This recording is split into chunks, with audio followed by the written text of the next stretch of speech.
Have you ever felt like clutter is controlling your life? Are you finally ready to tackle it in 2026? I have been there. I have documented my entire decluttering journey here on YouTube and really put myself and all of my mess out there the last few years. And today's video is a compilation of decluttering videos that I have shared, so you can throw this video on and tackle it all along with me. I'll be sharing my own personal journey, tips, tricks, setbacks, and how to overcome it all.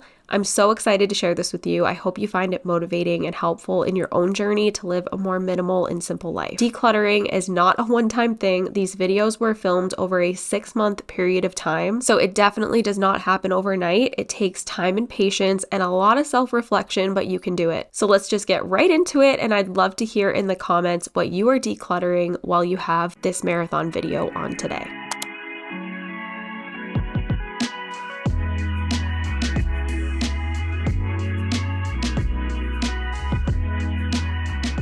My house was looking like a complete disaster, and usually when that happens, it sets alarm bells off in my head that we just have too much crap. So today we're going to go through some different areas in my home, get things decluttered and organized, and I'll share some of my decluttering tips along the way to hopefully motivate and inspire you. So let's just get into it. The first area that desperately needed to be tackled was my living room. In our home, our living room is our playroom for the most part. I have an 8-year-old and a 3.5-year-old. My kids are living room kids for sure. Actually, they're more like wherever mom is kids. They just want to be close to me all the time. My oldest isn't really into toys anymore, but my 3-year-old is, and he has a wide variety of interests. Right now, he's loving sea creatures and PJ Masks figures a lot. He's also really into Disney cars. So as you can see by the mess, he's been very busy lately. But before we can get through all of that, I needed to deal with my couch. My kids love to take it apart, make slides, build forts, but I was ready for this area to be put back together again. This couch needed to be vacuumed and a stain needed to be dealt with as well. Believe it or not, the stain on the couch was not from my kids. It was actually from our Maine Coon kitty, who got into some maple syrup and managed to get it everywhere. I don't know who makes more work for me, the cats or the kids.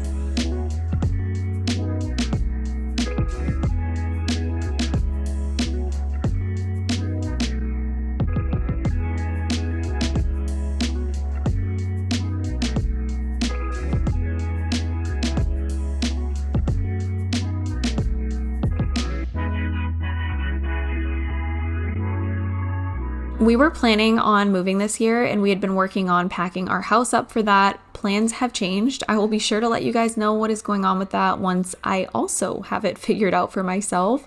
Life has just been absolutely insane this year in 2025, and I'll be honest, not in a good way. But anyway, a ton of our toys were packed up, donated, all of that, but the things that we did keep for the time being have absolutely no organization whatsoever.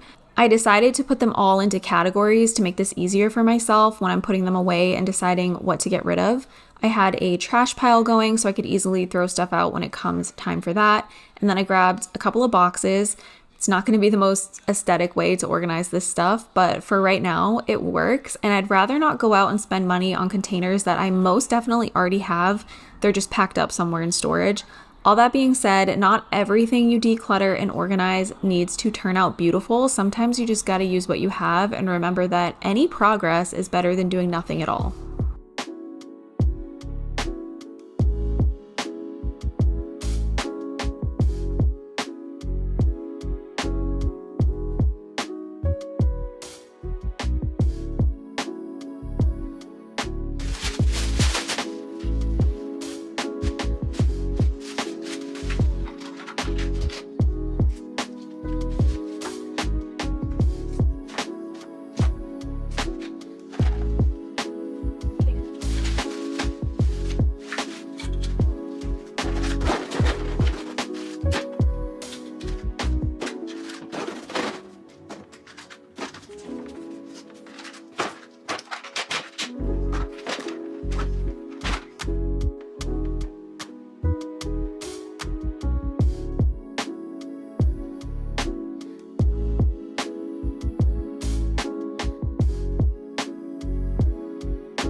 All of these boxes were given to us by a client of our real estate agent to help us with our move. And the very next day, we found out our buyers had some kind of ridiculous demands and we parted ways with them.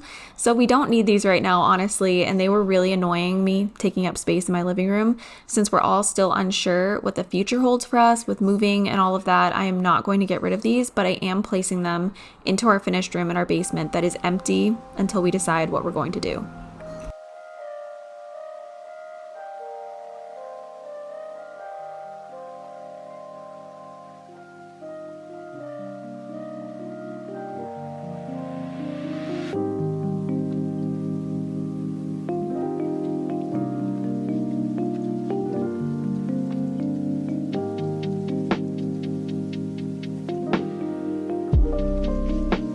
I had a couple of drawers in my kitchen that were becoming a little unruly. I wanted to make sure I add in that yes, I have decluttered these same areas a few times already. That's okay. That's normal to have to do it again.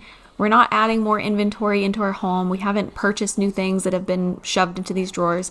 They're either things I just didn't declutter the first few times, or they're things that have been moved from one home to another within our house, or shoved into drawers that they don't belong in by someone other than myself.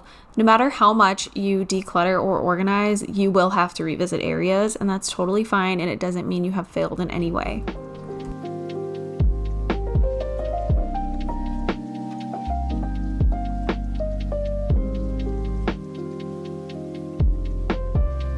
The things that I decluttered from underneath my kitchen sink were things that were mostly empty, if not completely empty, or things that I literally have not used in like 4 years that have just been sitting under there. Instead of just throwing things away and completely wasting them, I do try my best to use them up. So if I'm really trying to get rid of stuff from especially underneath my kitchen sink, which is mostly cleaning supplies, I will just go out of my way to like extra clean something to make sure that I'm using stuff up before I get rid of it. I really just do not love wasting stuff like that.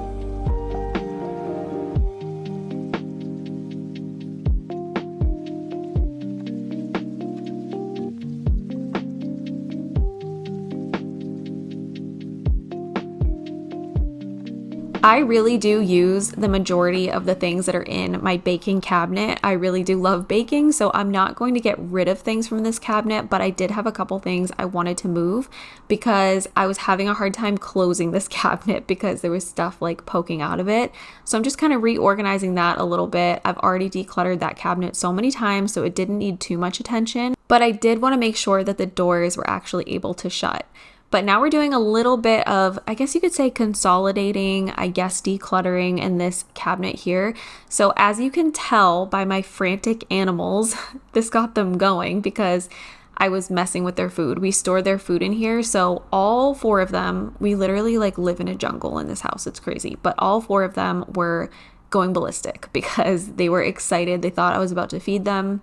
And I was not. It was not time to feed them. So if you're wondering about the pure chaos around me, that's what caused it, because I started going through their food. And the last space that I wanted to go ahead and declutter was our junk drawer. I do this pretty regularly to just make sure that it doesn't get out of hand. But this is the stuff that would otherwise go in like an office or in a garage or somewhere like that, that we just keep in our kitchen to keep them handy since we don't have those spaces to put them. So, you know, we've got pens, pencils, post-it notes, erasers, a little sewing kit, some tape, hand sanitizer, glasses, wipes, whiteout, just things like that that we need to have handy. Also like some screwdrivers. And I just wanted to go through it because it was looking quite messy.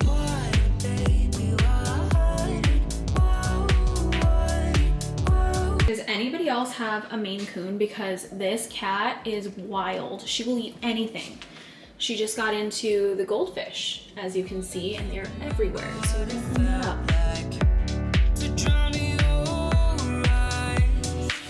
It's like I've been walking here for days, lost in the desert, babe. I cannot forget you. These are so soggy and chewed up. It's disgusting. And then I would be forgotten, babe. Kill it with all you. You're like water, babe. You may have noticed a little bit of jumping back and forth between outfits and hairstyles, and that's because I wanted to keep all of the decluttering at the beginning of the video for those of you who only come here for that, and then I was keeping most of like the cleaning stuff towards the end of the video.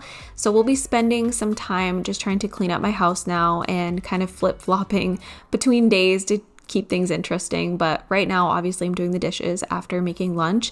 The butter chicken was so good. I've never had butter chicken before, actually, in my entire life. That was a first for me. It was so delicious, and my husband liked it. I didn't try to give it to my kids because they are incredibly picky eaters, but I think that potentially my oldest would have liked it, but my husband and I ate it all up.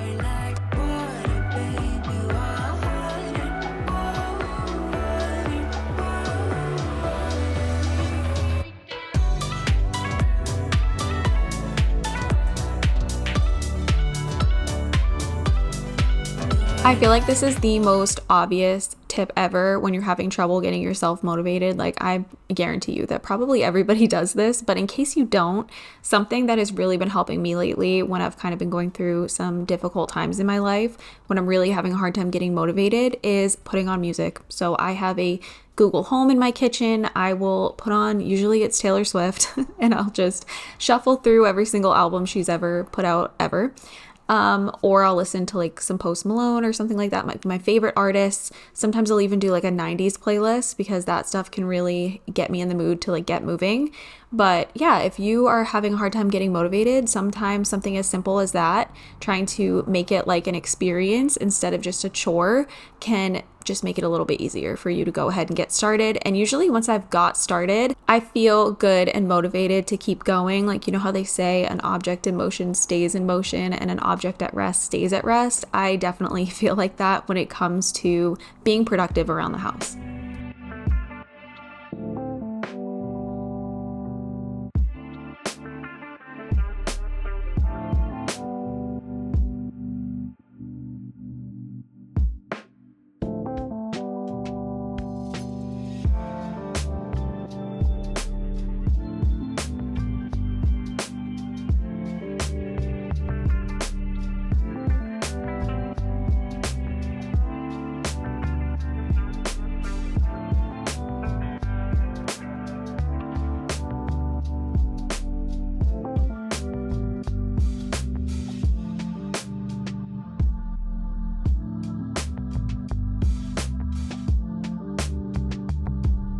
I just went outside to take out my trash and a bug literally flew up my nose.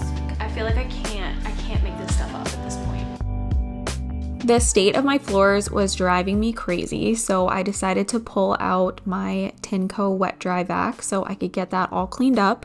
You guys know I kind of switch back and forth between which tool I'm using to clean my floors, and today I just felt like using this one. It does a really good job. It's super powerful, and I feel like it's just the easiest because it vacuums and mops at the same time. Also, I wanted to add in that if you're like me and you often forget to empty the dirty water tanks from your wet dry vacuums, this one so far has been the best as far as not getting odors when I forget to do that. Like, the dirty water tank itself will smell bad when I go to dump it out, but the roller brush, I've not had an issue where it smells insanely musty if I leave it for any period of time without using it. That's something I really struggled with in the past, and as soon as I would turn on a wet dry vacuum that had been sitting for, let's say, a week without using it or something, this smell of like the musty odor would just completely fill the air, and it was so disgusting. But this one, I have not had that issue, so I'm really happy with it.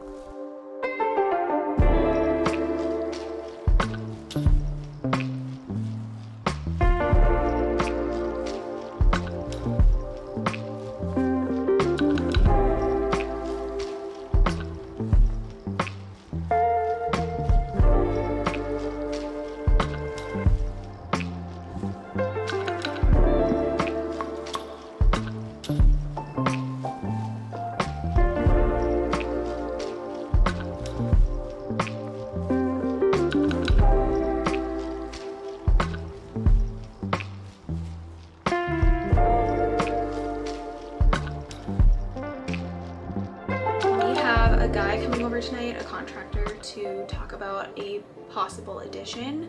my husband's meeting with him, so I'm trying to quickly just clean up our bedroom because I know he's definitely gonna come in here before my mom gets home with the kids. She's had them all day so that I could get some work done, which is super helpful. But yeah, we're trying to get a couple different quotes for the addition. We already have one quote from like a year ago, so it may be out of date at this point, but I did reach back out to him because I really like his work. So we'll see if we end up doing the addition or if we don't. We've gone back and forth so many times, but I think I mentioned it in my last video. I'm just so beyond checked out from the whole real estate process and situation and just everything life has hit us with lately. I have no desire to move anymore. I'd rather just build onto our current house and stay here.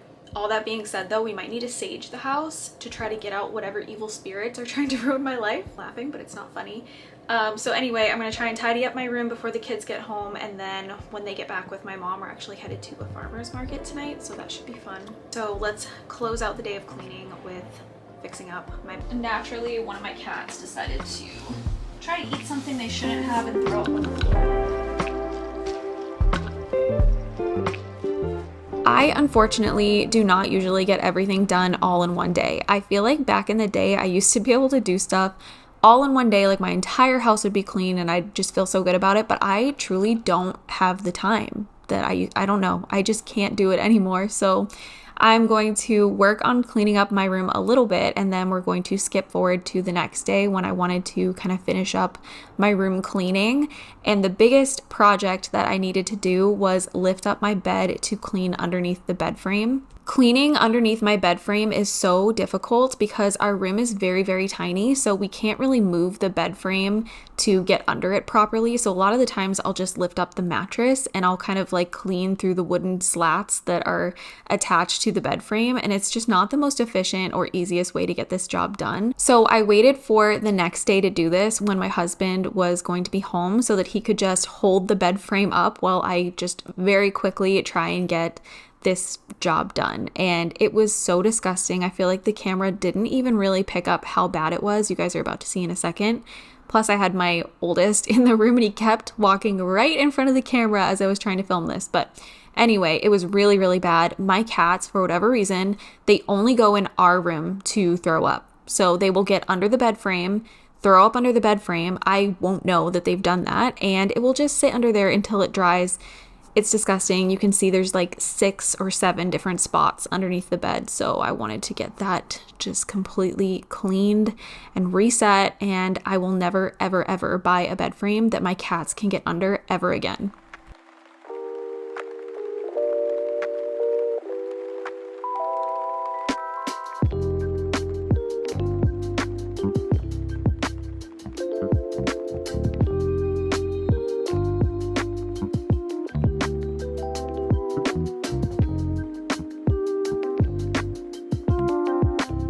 Here's a little preview of our new laundry setup that we have in our basement. Our basement is unfinished, but I did try to make this area look a little bit cuter. So I'm really excited about this, and I'll be sharing more about our new washer and dryer in an upcoming video, but you guys will have to let me know what you think.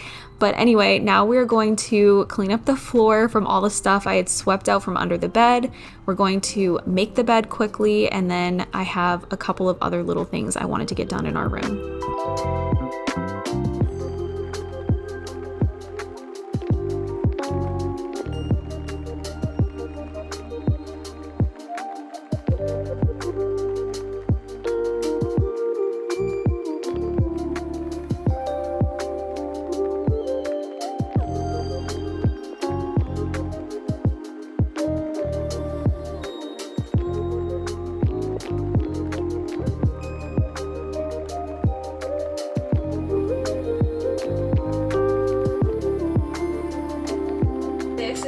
Basket I shoved in here when I started to get nauseous when I was pregnant and unfortunately miscarried that baby. So I haven't touched any of this laundry in probably 2 months. So let's see what's in here and get it put away.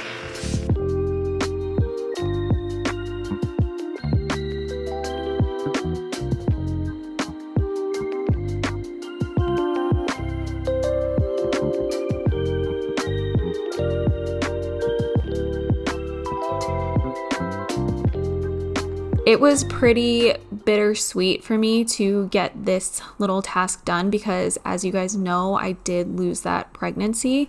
So I don't know, something about like doing this stuff and catching up on these last chores that I did not do while I was pregnant. It just feels like the closing of that chapter, and like everything about it just feels so final and almost like it never happened, which just makes me really, really sad. So anyway, we are going to get this done, and then I had a little bit of vacuuming I wanted to do in our room and kind of get my husband's side of the room put back together somewhat, and then we're going to call it a day on today's video. So I hope that you guys enjoyed this one and it gave you some motivation.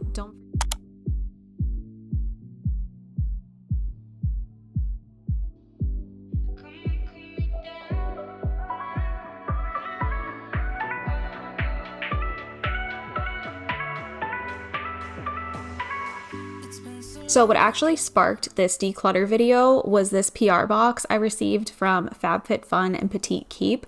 I wanted to preface this by saying I almost never receive PR, and if I do, it's definitely not to this extent. It literally felt like Christmas when I opened this up. It was so fun. I'm so insanely grateful. So we're unboxing this together.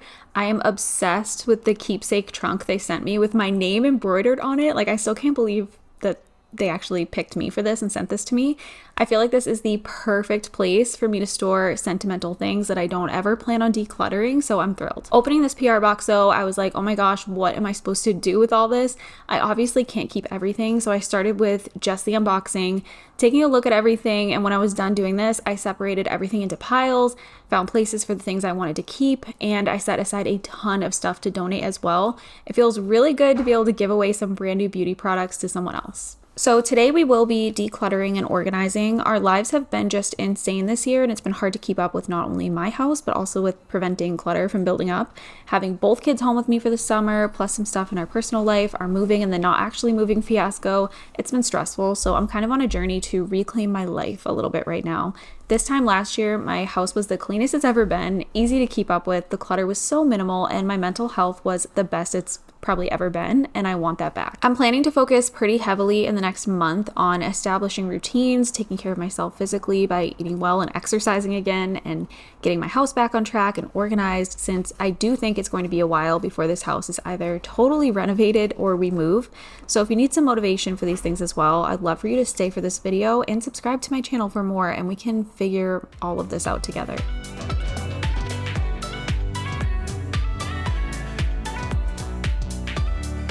The theme of this box is fall, so it came with home things, decor, beauty products, and cute bags, all things that were kind of fall themed, and I'm so ready for fall this year. I'm really just craving a fresh start right now, so I truly think this couldn't have come at a better time for me. But again, I obviously cannot keep all of this. This is too much for one person, and especially someone who wants to live a more minimal lifestyle and have a clutter-free life. So while I couldn't be more grateful, I knew that I needed to divide everything out and give some things away, donate some things. So we're gonna work on getting all of this mess cleaned up, and then also the rest of my house was just looking like a complete disaster. It feels like that's the theme of my life lately. So I really wanted to get things under control. And as you can see, my toddler was helping me. So he does sometimes do things, despite people believing that he just leaves a mess everywhere he goes, which maybe he does, but he does also help too. And speaking of him, he is playing like right next to me, very loud with some blocks. So if you hear a lot of banging around and stuff, that's just him. And this is just my life until school is back in session. He will be attending preschool this year again, and he'll be going 2 days a week. So hopefully I can get my voiceovers done those 2 days instead of when the kids are around.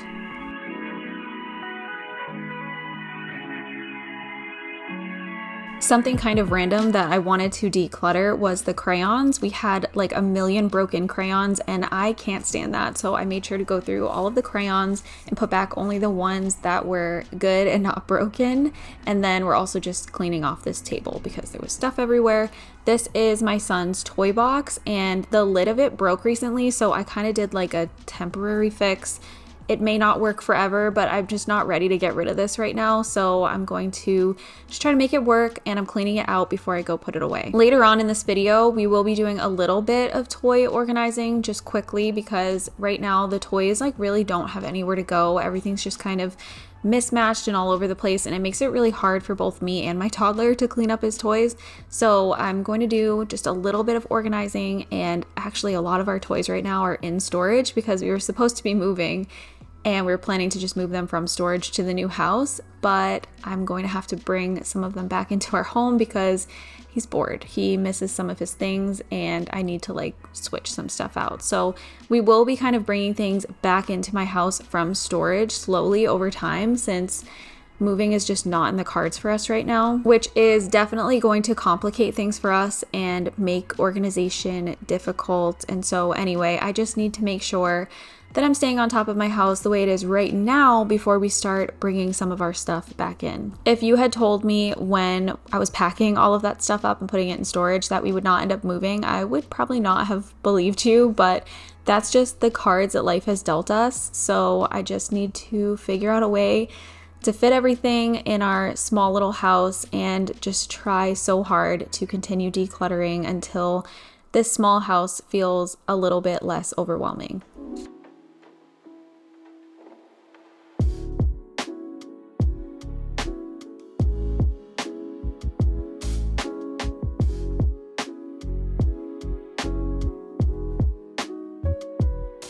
Since kind of the theme of this video is bringing stuff in and then taking stuff out so that I don't end up building up clutter, I had bought my son a new toothbrush, so I needed to go ahead and go through our little toothbrush caddy that we have in our bathroom, get that cleaned out, and then just only put back the things that we're actually using and declutter the rest.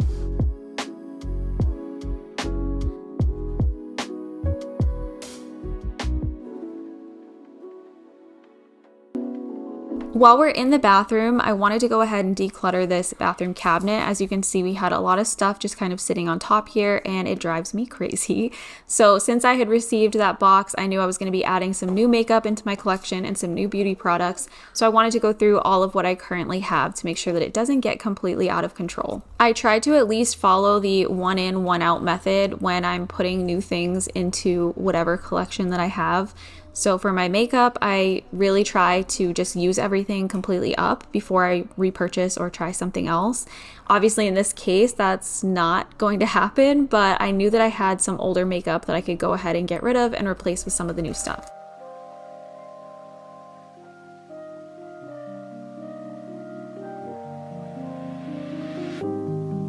One thing I was so excited to receive in that box was a new Rare Beauty blush. The one that I use in particular had broken, as you can see by the mess on the bottom of this drawer here. So I had to get rid of it and it was my favorite. So I was really excited to get a new one, and it was in a different shade, but it's really, really beautiful and it's perfect for the fall season coming up. And I didn't have to go out and spend the money to replace it after it broke. So I was very thankful for that.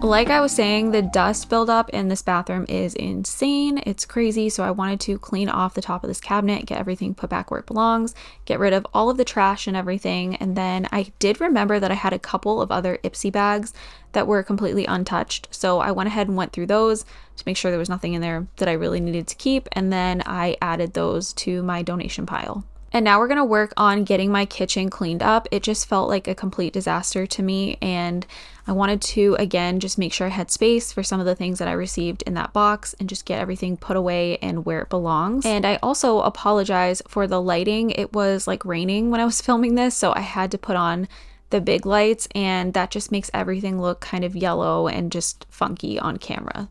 But we got everything picked up in the kitchen. I felt so much better about that. And once I was done doing that, I had to also replace my dish soap. I had to get some new hand soap going. I used the Blue Land hand soap tablets. So I just quickly replaced that so that we had some new hand soap. And then I went ahead and started washing my floors. This just really needed to be done. It's summertime. The kids are running in and out of the house all the time with muddy feet and muddy shoes. I feel like the dirt just tracks everywhere, and I wanted to make sure everything was clean. Even if the rest of my house is messy, if I get my kitchen cleaned up and I get the floors washed, I feel a lot better. But also, can we talk about how I literally live in a zoo? I've got my kids running around barefoot, stepping on the floors I'm trying to wash. I've got my cats on the countertops. They don't listen. They don't listen to anyone. No matter how many times I shoo them, they just jump right back up there. So I feel like I clean and sanitize my countertops 800 times every single day. But it's worth it because we love our kitties. They're part of the family. But I do wish they would get the heck off my counters.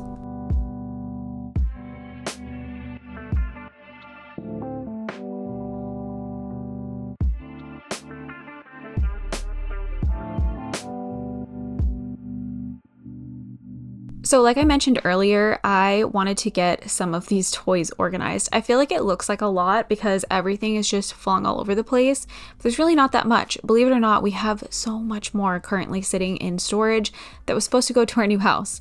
So when I introduce those things back in here, this overwhelm is going to be so much worse than it already is. But I wanted to get these things at least organized. So I just ran to Target, I grabbed a couple of really inexpensive bins, and I'm just putting everything into categories in the bins. We have storage under our fireplace, and we also have those green drawers off to the right. So I wanted to fit these bins either in the fireplace storage or in those green drawers just to get things off of my floor. And I feel like when all of this stuff is just sitting out, my son is a lot more likely to pick things up and just start flinging them instead of actually playing with them. So we try to just take like one category out at a time for him to play with, clean that up, put it away before we start something else. But it's been really hard lately because all of my organization has completely gone out the window since everything has happened with our house, potentially selling it, potentially moving, then not moving. Like, it's just been a lot on our family and has totally thrown us for a loop. We also do have a playroom area that's finished in our basement that's currently completely empty. So when we do start bringing things back into our home from storage, I'm definitely going to be organizing a lot of it into there and getting that back up and running, because this just cannot happen in my living room every single day. It causes stress for all of us. I feel like my son doesn't play well when there's too many options and there's too much thrown all over the place. So it's going to take me a long time to get things all completely back in order and figure out the organization in this house, but I'm determined to do it.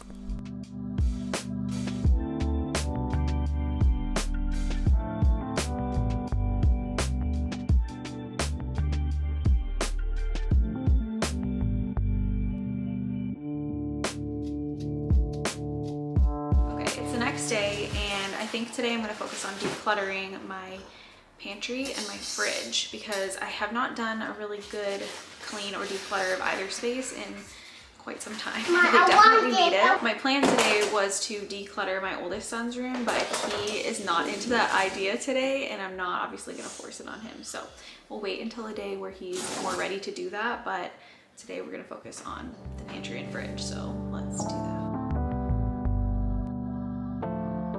Decluttering my pantry cabinets is something that I dread so much with like every fiber of my being. It's just not an enjoyable chore. I don't like it, but it's something that really needs to be done, and I need to be better about doing this more frequently instead of waiting so long. Whenever the last time I filmed a pantry declutter, like a full one, that's the last time I've done a pantry declutter. Like, I typically don't do it unless I'm filming it. So I started with completely emptying out all of the shelves in the bottom half of these pantry cabinets. I like to go one half at a time because this project is so overwhelming. And then I went ahead and wiped down all of the shelves. I also had these stickers left behind from the one and only time I ever ordered from Temu. Unfortunately, they did damage my shelves, which is why I hadn't removed them yet.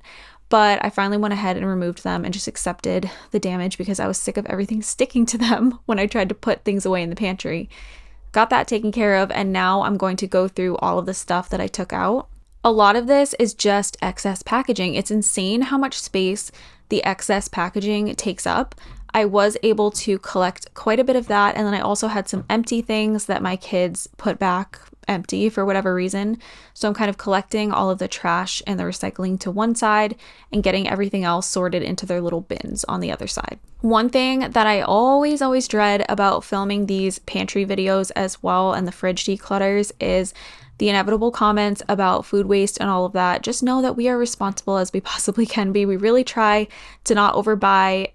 This has been a very difficult season of life for us, and it just happens. We're human. Sometimes there's food waste and there's only so much I can do as a person. And if you're thinking about leaving a comment about that, just don't, because I'll probably delete it. But now that the bottom half of the pantry has been sorted and all of that, we're going to go through the top half. So same thing, I'm going to empty every single thing out of the space, and then I'm going to wipe it down. I'm going to go through everything. Something that I find helpful when I'm decluttering a space like this is to, again, take every single thing out, put it out in front of me, and then either I'll organize like into the bins like I did before, or I'll just kind of start putting things back. And what ends up happening with that is that all of the stuff that we don't need that I can get rid of kind of declutters itself, because I'm not putting those things back. If that makes any sense. I feel like I'm horrible at explaining this, but that's kind of what I'm doing here. I'm just putting things away, and then whatever's left behind is the stuff that we can go ahead and get rid of.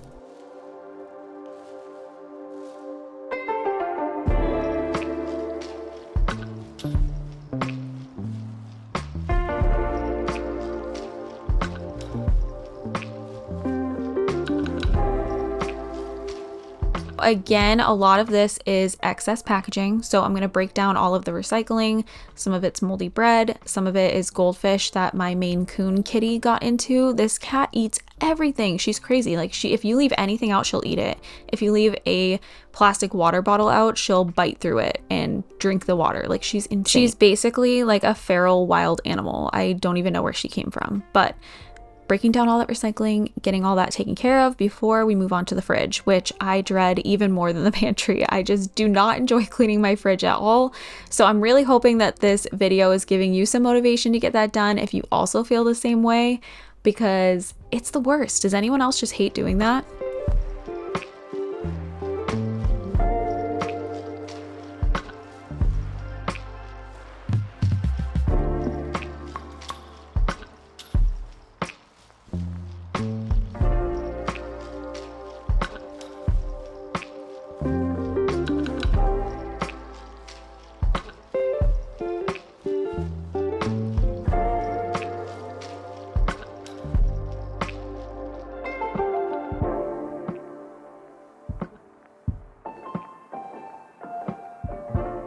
Okay, this is the after. It's just looking a lot more reasonable. I can actually see everything that we have.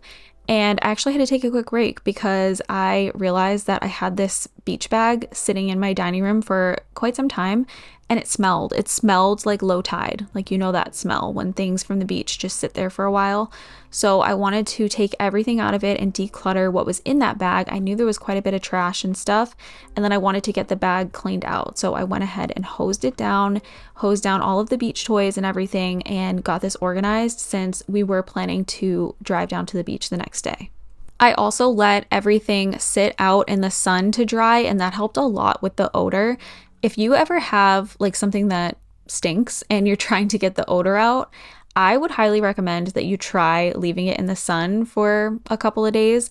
That can always help. And then also, if you have a really bad stain on something, I don't know how it works or why it works, but if you do your whole stain removal process, you wash it, leave it outside like overnight, and for whatever reason, it takes out really hard to get out stains. My great grandmother always swore by that. Again, I don't know how it works, but it just seems to work every single time for me. So figured I'd share a little bit of that advice that I've received. But we're gonna move on to now cleaning the fridge, which again is the worst, but it has to get done.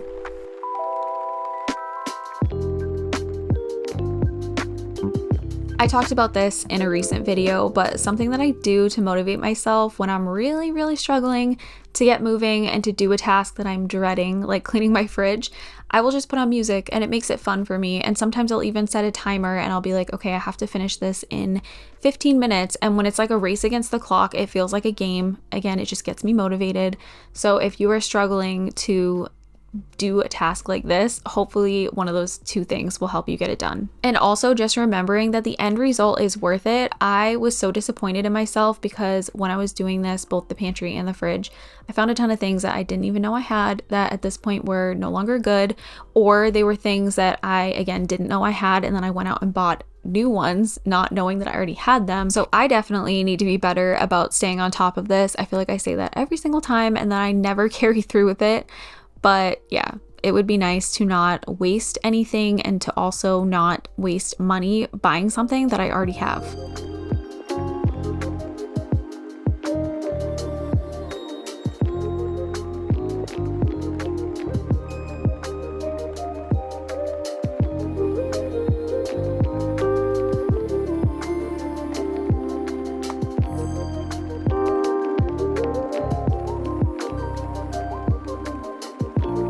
once again, I'm gonna say our Maine Coon cat is crazy. You're gonna see her like all through these clips because she knew I was going through the food, and again, she'll eat anything. So she was lurking around waiting for me to walk away so that she could sink her teeth into all of the food in the fridge.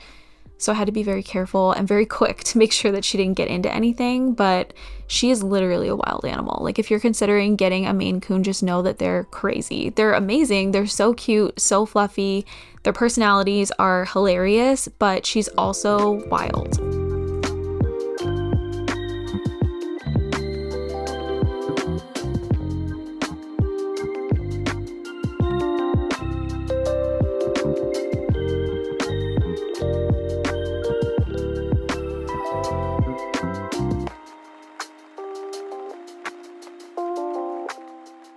As I was saying, the end result is always worth it. I was so glad that I went ahead and got these things done. It made grocery shopping easier. I had a mental inventory of what we had so that I didn't end up repurchasing something that we already had. It also just got rid of some of the clutter. I don't like when I open the fridge and it's a mess, or when I open the pantry and it's a mess. Definitely worth it, even though it's a pain. So if you are really struggling to get that task done, hopefully this motivated you to do it.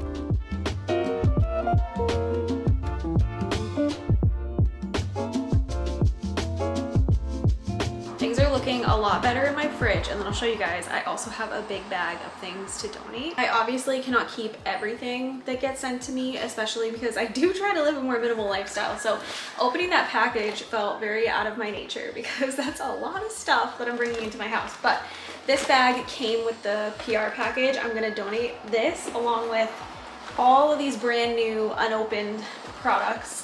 I've also got some different like plant-based protein powders I've been sent. I've got some of my Ipsy bags. I feel like people like these. Like I do use some of mine, but I don't need all of them. I've got this Osea body butter. I already have one of these and they sent me another, so I'm gonna give it away to someone else. But yeah, just all these products that are sitting unopened, unused. I can't use all of them, so I'm gonna give these away to somebody. But that's gonna be it for today's video. So I really hope you guys enjoyed it and it gave you some motivation to clean and declutter around your own home. And I'm about to take my son to the bank because he spent a long time rolling his coins. So we're gonna go turn them in for some cash, and then I'll probably start editing this video, and then tomorrow we start the next one. So I'll see you very, very soon for a new video. Don't forget.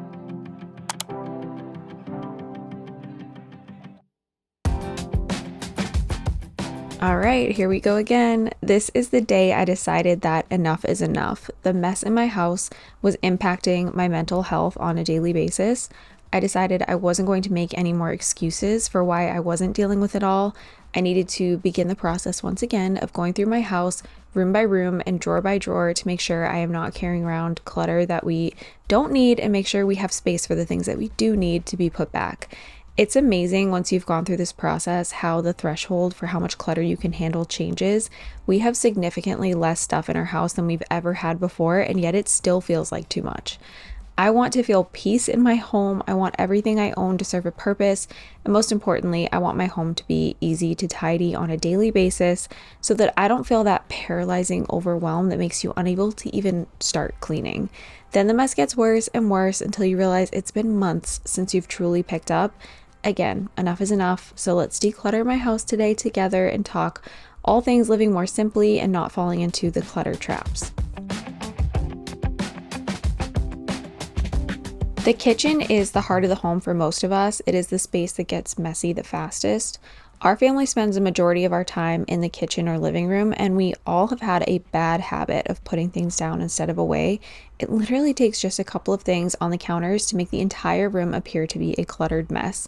And with my kids home all summer long, it has become a cluttered mess on the daily, and sometimes I find myself asking, what is even the point in cleaning this up?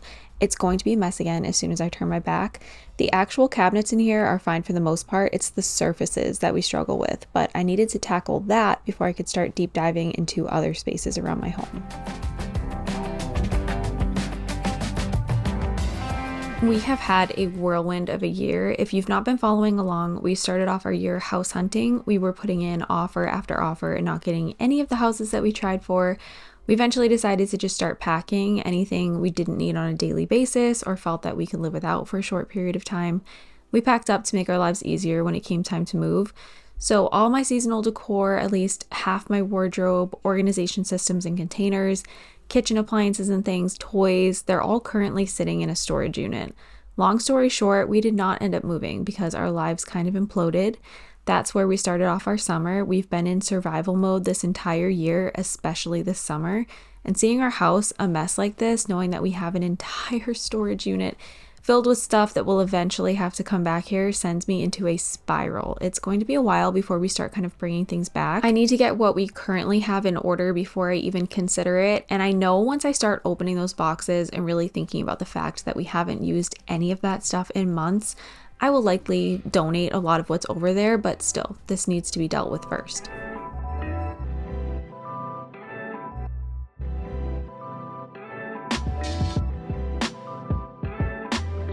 Have you ever felt like you are suffering from poor task initiation, where you can't seem to get up and get started? You've become so overwhelmed by the sheer amount of tasks that you have and you should be doing that you end up doing absolutely nothing at all except for worrying about those tasks. That is just one of the ways that excess clutter can impact your mental well-being. These feelings lead to decision fatigue. You can't figure out where to get started. The mess and clutter build up more and you end up mentally paralyzed. I have definitely felt myself kind of slipping into that mindset this summer. I'd rather do just about anything else than deal with the endless tasks at hand. That being said, I've been heavily focused on just trying to take care of myself physically after everything that's happened. I can't always keep my house clean right now with the kids home, but I can take them on walks to make sure I'm getting my steps in. I can eat healthy and pay attention to how many calories I'm taking in. I've been pretty hyper focused on that and it's helped me to feel better in some ways, but at the end of the day, the state of my house impacts me on a level that almost nothing else can. I've never been the type of person who can live happily in a mess. I'm a better version of me when my space is clean and clutter-free. I'm a better mom when things are tidy. So my focus for a while is going to continue to be to take care of myself physically, but also putting my systems and routines back in place to make sure that the space around me is not a complete disaster day after day.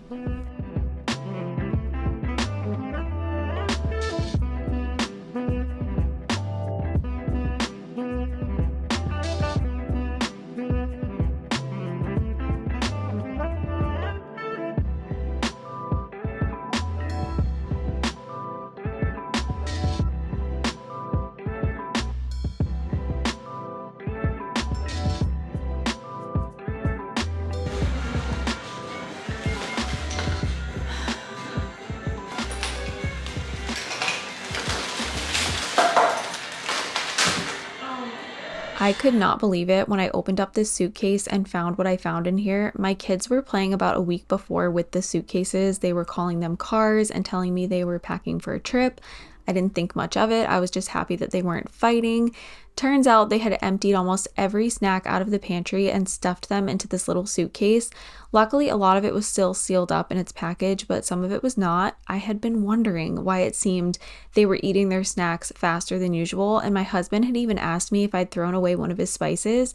Turns out it was all just in the suitcase. But this is exactly what I mean when I say that it's so hard to keep the house clean with the kids home all summer. I feel like I take one step forward and 20 steps back every day. It can be really hard to deep dive into your home and deep dive into cabinets and spaces and make sure that things are decluttered when you're spending so much of your time just doing the day-to-day tidying up. And especially with kids, you find messes like this all the time. At least with mine, I find little surprises like this that take a lot of time to deal with and clean up, and then at that point I have lost all motivation to do anything else. And that's kind of how the slow creep of clutter can happen. Clutter does not build up overnight. It doesn't happen in a day. It definitely takes some time for the clutter to build up. But my point is that when you're constantly distracted by other things and you're lacking motivation in the first place, it can be so hard to stay on top of that, and before you know it, you have a ton of clutter. I have not figured out the secret yet to completely prevent that from happening. Clearly, I've kind of fallen back into a cycle this summer, and I'm just now starting to find myself coming out of it. But I guess if I had any advice for trying to prevent that, it would be to just try and tackle one different space every day, even if it's just one drawer. Let's say that you have worked on tidying your house, you're lacking motivation, you don't want to do anything else. Go find one drawer in your kitchen or your nightstand or in your bathroom or something and go through that one space. And I promise you, it will help make a difference in just preventing that slow creep of clutter.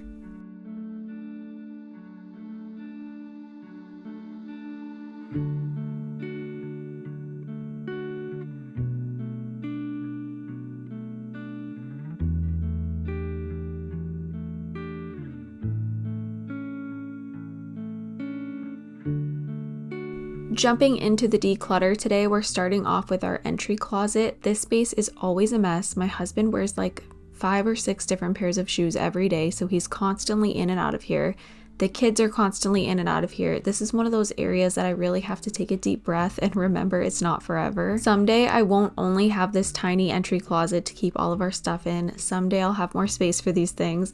But since I was filming this about a week before school starts up again, I wanted to just go through it a bit. I found a couple of pairs of shoes to get rid of. I made sure the kids' backpacks were ready to go by the door. And then I grabbed my bag that was full of random stuff to go through. I have a knockoff bog bag by Simply Modern, and I do love it for the summertime in the beach, but I am fully beached out this year and I want to get this put away in the shed until next season.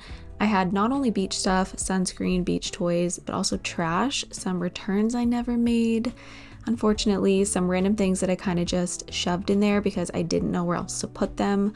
So I wanted to get that fully dealt with, and I decided to start a pile of everything I'm going to be either donating or throwing out on my dining table. So we will sort through all of that later into separate bags, and you guys are going to be amazed when you see how much stuff I was able to get rid of on this day.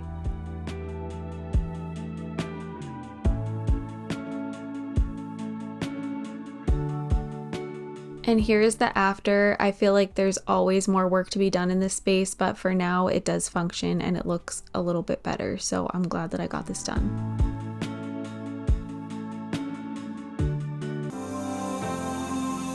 Moving into Sutton's room. Sutton is my 3-year-old, and his room is pretty much always a complete disaster these days because he just has not a lot of space. His room is very tiny. Honestly, his room is probably smaller than most people's walk-in closets in a normal house.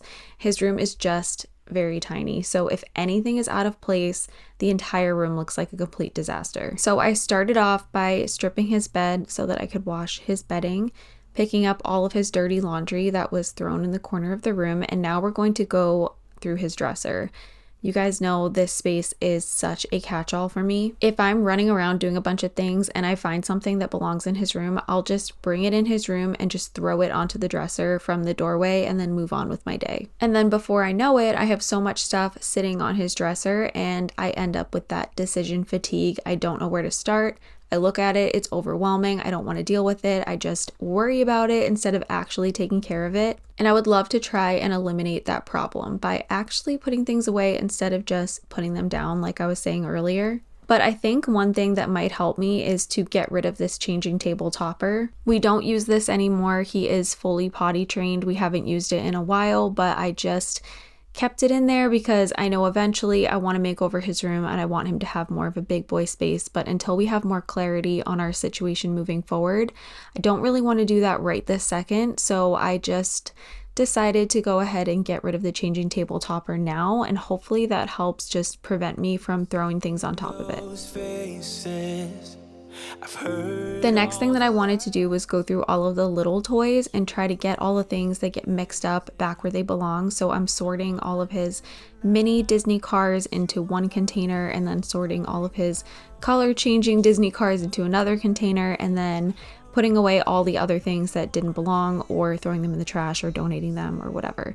But we're also going to go through his closet system. There's actually not that much stuff in here. There's just some pull-ups. There was some diapers that I got rid of since we don't use those anymore. And then I wanted to mostly just kind of organize this space and remind myself what was actually in here because I haven't been in here in a while. There was not too much to get rid of in here, but I did get rid of a couple of things, and then I just got everything organized before I started going through the drawers. Again, we just have a bunch of little pieces of toys and little toys that that get mixed up and put back where they don't belong and put back with pieces that they don't belong to. So I wanted to make sure that I got all of that sorted out. And doing all of this, I think it will make it easier for me to put things away instead of putting things down in his room, because I actually know where everything is and what's in here and where everything goes.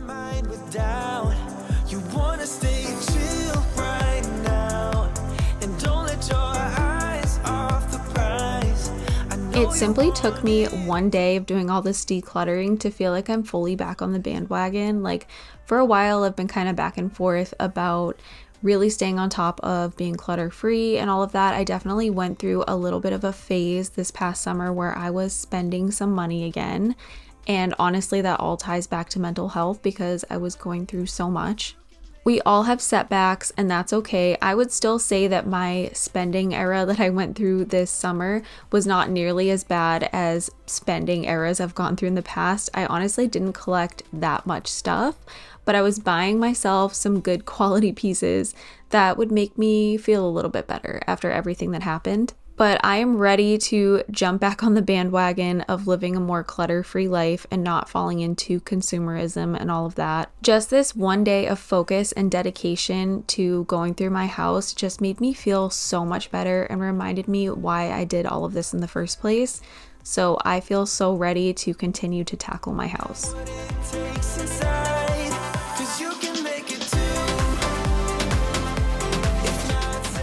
I still have so much to do in here. Obviously, I have to make the bed whenever his bedding is done, but I need to go through all of these drawers pretty soon because it's that time of year where I have to switch out things for the seasons and just figure out what he has for the coming season and back to school.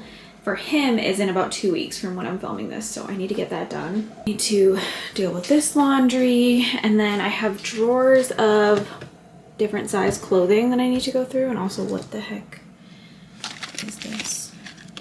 This was a bracelet a girl from school gave him, but I don't know how this other stuff. Anyway, I still have a lot of going through of things in here to do.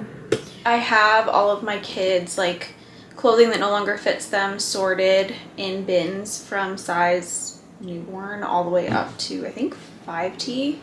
So I need to get those bins because they're in storage. That's why I haven't been able to deal with this yet, because I need to sort things once again and go through those bins to just make sure that I'm not keeping more than what we may possibly need in the future. So anyway, still have a lot to do in here, but I did make some progress. This is everything I have gathered to declutter. So some of it's trash, some of it's to donate. I have to sort all of that out later, but yeah, lots and lots of stuff to get out of this house. The next thing I want to do, which really truly pains me, is go through this cabinet and try to narrow things down to one of each thing, because I have been sent a lot of PR recently and I did get rid of a lot of it, like gave it away and stuff, but I've ended up with so much stuff in this cabinet, and every time I go to get ready for the day, it really stresses me out. So I need to go through this and get rid of some stuff. I did not know that I was going to receive PR. I honestly never know that it's coming. It just kind of shows up at my door. And while I'm so insanely grateful for it, at the end of the day, I'm only one person and I can only use so many things. I don't need to have 5 different leave-in conditioners. I don't need to have a bunch of different hyaluronic acid serums, and I don't need a whole ton of different eye creams and moisturizers. Like, at the end of the day, I need like 1 or 2. So I was pretty brutal with myself when I was going through here, and it made me sad to get rid of some of this stuff, but I did give it away. I actually brought it over to my mom's house and I let her pick through it first, and then she gave the rest to my little sister in college, and I know she was very grateful. So I'm just happy that it's going to people who are going to use them instead of them just collecting dust inside of my bathroom. And now when I open this up to get ready every day, I do not feel nearly as overwhelmed as I was feeling before. I kept like pulling stuff out to use it and dropping things. I actually broke the cap off of my Iconic London spray that I received in a box, and I was super sad about that. And that's again because I was pulling things out. There was too much in there, and so things were getting knocked out. Like, it was just really frustrating. So I'm glad that I did do this, even if it made me a little bit sad to say goodbye to some of this stuff. There was nothing wrong with any of this stuff. It's just that I had too much.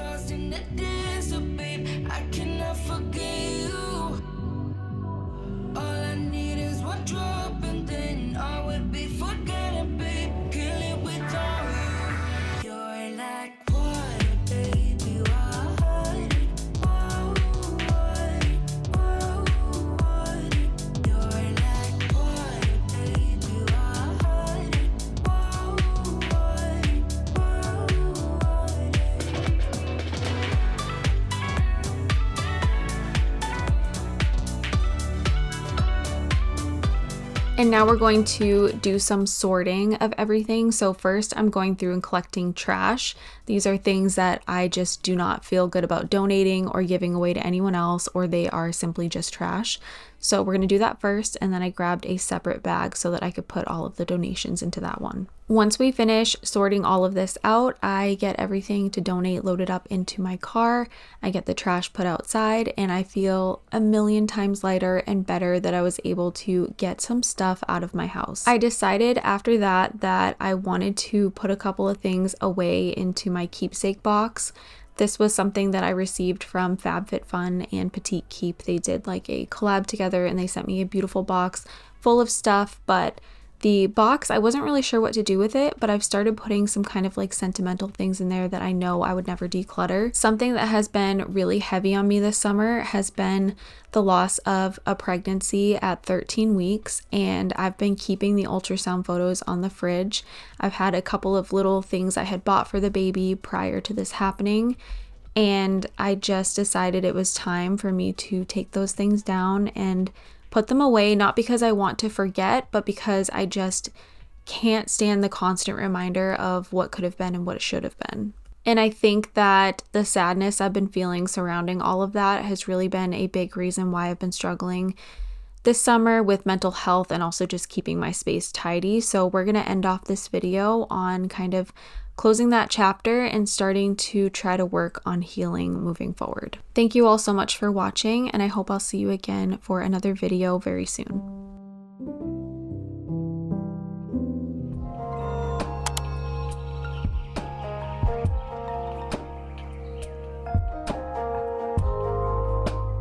I am finally starting to feel like I have a sense of normalcy and routine now that we're a couple of weeks into September and back to school season, and I'm still recovering from this past spring and summer and all that has happened in our lives. So today we're going to be doing a massive declutter of my wardrobe, cleaning up and decluttering in the kitchen, as well as a deep clean of our bathroom. So there's tons of motivation today if that's what you're looking for to get you moving. First things first, I needed to get all of the little snacks and groceries I had picked up from Target earlier in the day put away, so we're going to deal with that. And then my pantry was looking like a complete disaster. I don't know if anyone else's kids do this or if it's just mine, but mine love to put back empty boxes or empty wrappers of things, and so it ends up just looking insane and I can't even tell what we actually have in there. So before I could put away any of the snacks that I picked up, I needed to go through the pantry a little bit. My youngest, Sutton, is just my little shadow. He follows me around everywhere, so you will be seeing him a lot in the first portion of today's video. He is in preschool now, but he only goes 2 days a week for 4 hours, so he's definitely still with me a lot of the time. What are these? What is that? What is it? Wait. No, it's not. I found so many random things in the pantry. Like you can see in one of the containers, there are a bunch of sharks and sea creatures. And Sutton told me that's because they're yummy fish, so he put them in the pantry.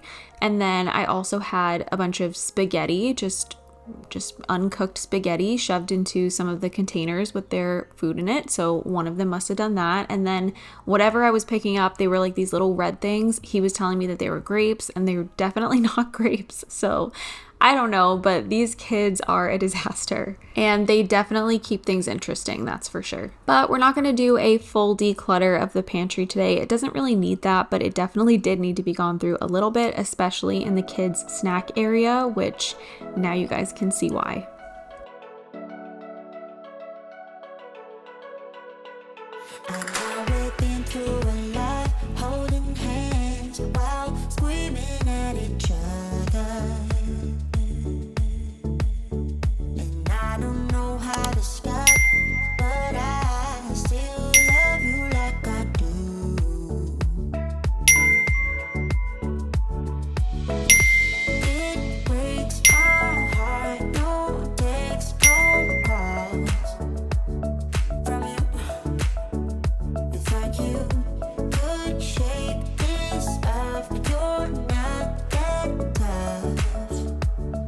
These are all returns I have to make, and these 2 bags are here donations, so please ignore them. Come home with me tonight, run away with me, it'd be worth the time. Protein bars. flowers in a box with ice. That's interesting.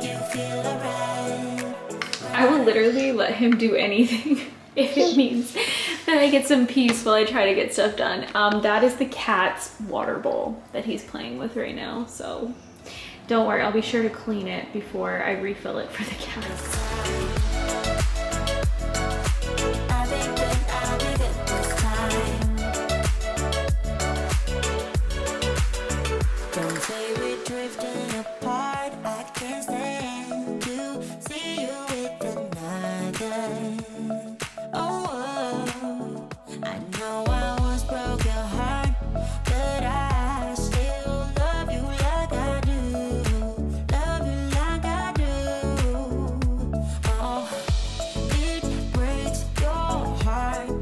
I want to put all these away in my fridge, but right now it's very full of stuff that I need to go through.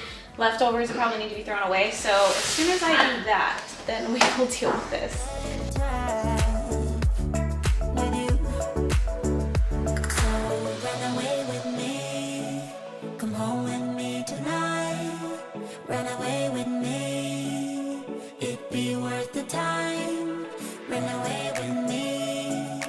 Okay, so in a recent video I was saying how I only burn a candle when I'm actively in the room that it's burning, because I have a Maine Coon with a very fluffy tail, and she will lay her tail in the candle. She'll jump up on the counter, she'll put her tail right in it. I don't trust her to not go up in flames. So because I like to have a candle going every once in a while, I got a candle warmer. So I'm gonna set this up, and then we have to quickly go grab Carson from school, and then we'll continue.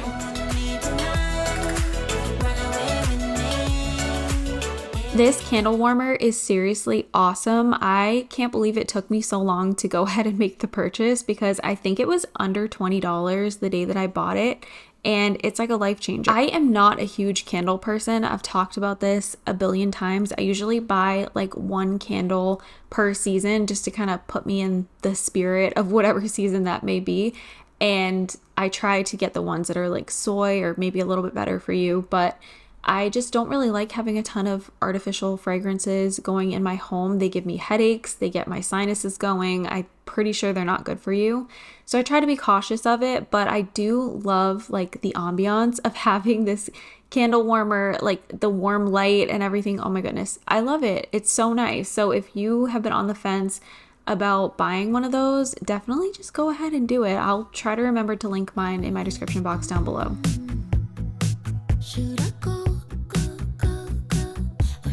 I had bought my flour and sugar containers, I believe from Crate and Barrel several years ago when we redid our kitchen, but for whatever reason, the one that I put my flour in will not seal properly. I feel like there's never like a full seal, so I don't know what's up with that. I might end up just having to buy new ones because I don't like the fact that it's never like an airtight seal, but very strange. I don't really know what's wrong with that container, and it's never worked properly. I've just been dealing with it for years. My son has a kids learning tablet, which is what I'm plugging in right here. And I did work with them for a sponsored video a while ago now. I forget when I did that, but it has definitely come in handy now that we're back at school. His homework usually every single night is 5 minutes of math facts and then 20 minutes of reading. That's just what it's been so far the first couple of weeks into school. And so he's able to do both his math facts and his reading on his tablet. He does also read physical books, but it's just nice to like have something to switch it up every once in a while. So anyway, we are loving that learning tablet. It has been so nice since he's been back at school.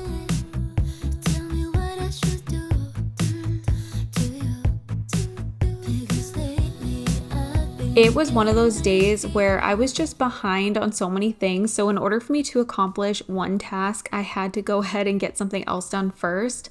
Like I couldn't put away all of the drinks in the fridge until I went through the fridge, and I couldn't put away all the snacks in the pantry till I went through the pantry, and I couldn't get all the trash out of the house until I broke down all the recycling. Like it was just one of those days jam-packed full of stuff that I had to do and catch up on. But it always feels so good to get all of the clutter off of my countertops and my surfaces around me. We had actually gone to New York. I don't know if you can tell by my sweatshirt that I'm wearing in this video, but we had gone to New York the weekend before I filmed this video. So I was still trying to catch up from being away for the weekend, and things were just such a complete disaster.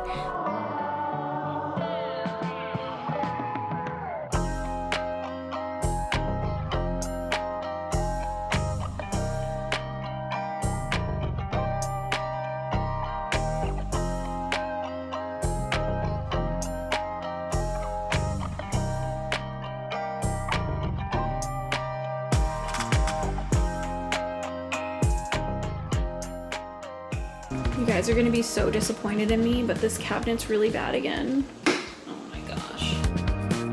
This did not actually end up being that bad. I thought it was so much worse than it really was, because this is like my working cabinet. I use this all the time when I'm like packing the kids' lunches, or I'm packing up leftovers, or whatever. I just use this cabinet a lot, so it tends to get a little bit crazy pretty quickly since I'm in and out of it all the time. Plus, it's just kind of like a black hole of a cabinet. Like, it's just big open space. There's really no good way to organize this, but it was really not that bad. I actually didn't really have anything to declutter out of here, so false alarm, you guys don't have to be disappointed in me. Okay, wait, false alarm, it wasn't actually as bad as I thought it was. I just needed to remove some excess packaging and it looks so much better. This is where I keep like kids' lunch boxes, things to do with making lunches, extra paper plates in case we need them, my KitchenAid mixer, mixing bowls, nothing crazy. I'm also going to quickly go through this cabinet because this has become a little bit unruly as well. I also don't think this is going to be that bad. I think it looks way worse than it is. As predicted, this wasn't that bad either. This is another cabinet that I go in and out of all the time. I also hide snacks from the kids up here, which my oldest has figured out this hiding spot, so I'm gonna have to find a new one. But I usually use this cabinet to hide like the really sugary things that I don't want them to just have easy access to.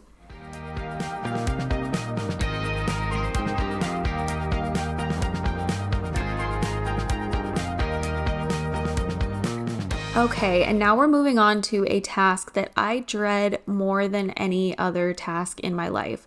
Like, we are in the process of figuring out what's next for our family. I don't want to go into too many details just yet until things are more solid, but I really would like to take a sledgehammer to these bathroom walls. Like, if I could be the one to demo this bathroom, I think I would do it, and I would do it happily, and it would be like a rage room for me because I hate this space so much. Now that my youngest is also fully potty trained, this bathroom is disgusting all of the time. Like, I'm a mom of 2 little boys, so I'm sure other boy moms understand what I'm saying. I seriously clean this bathroom 3 to 4 times a day, every single day, and I still feel like it's gross constantly.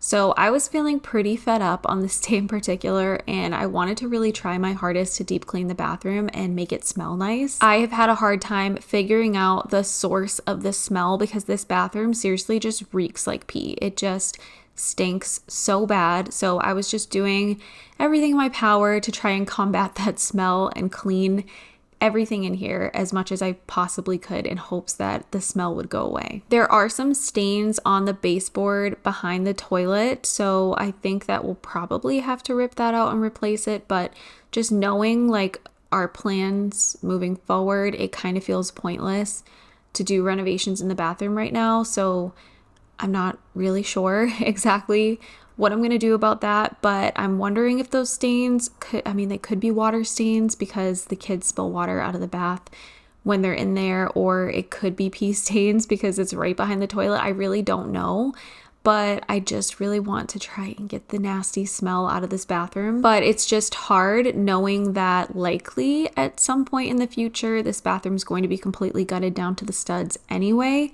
So it's like the thought of putting work into it, like spending any money on this space, knowing that is just kind of hard for me. So before we go ahead and take any more drastic measures to try and fix up this bathroom and the pee smell that's in here all the time, I wanted to see if deep cleaning would do anything. And honestly, it did not. Like, it still smelled like pee in here. Not immediately after. It definitely took like a couple of hours, but the smell did come back within a few hours, even though I spent like a solid 2 hours in here cleaning everything. Like, I'm cleaning the trash can, I was cleaning the floors, the shower walls, behind the toilet, around the toilet, trying to get under it as much as I could. I end up cleaning under the vanity.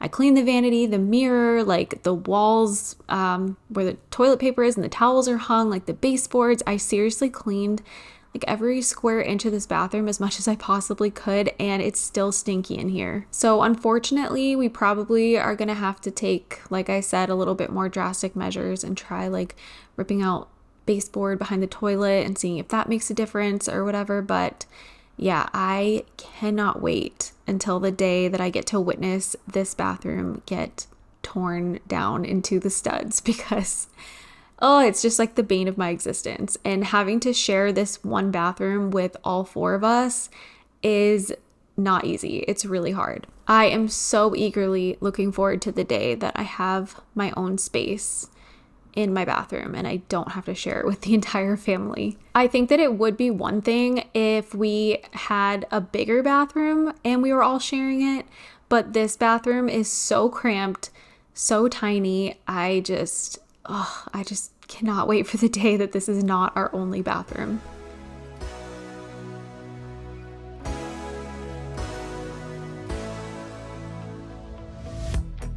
The places I'll be at, you cut through the noise. I wish I knew what you were thinking of. One last drink before it's time to go home. I had my chance, but I screwed it up once more. It's been years and it still kills me your dynamite. Pretty.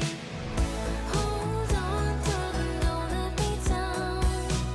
Hope that you feel it too. Just give Another thing about this space being so small is that trying to find good places to put my camera is very difficult. So I apologize for this angle and the fact that it's like completely out of focus the entire time. But you can see I'm pulling out our scales and other things that we store like underneath our vanity in here to get those all cleaned off. I'm cleaning under the vanity and just trying my best to get this space somewhat clean. But unfortunately, I think my efforts were for almost nothing. till next time.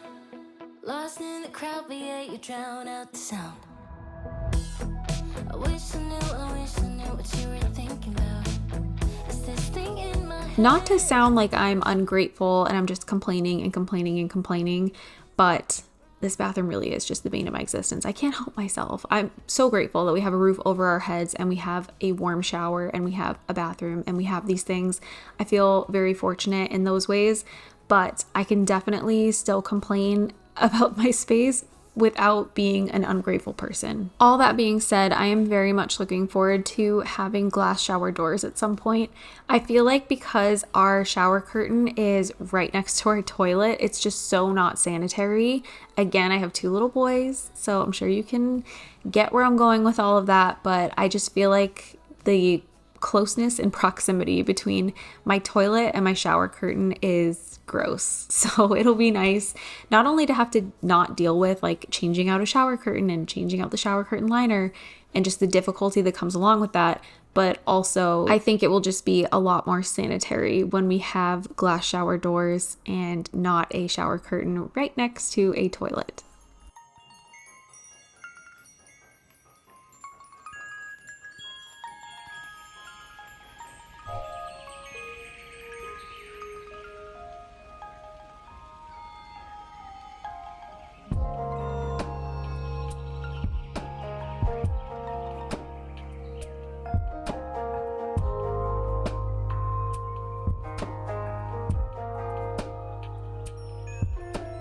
Like I said, I was trying so hard to get every square inch of this space clean.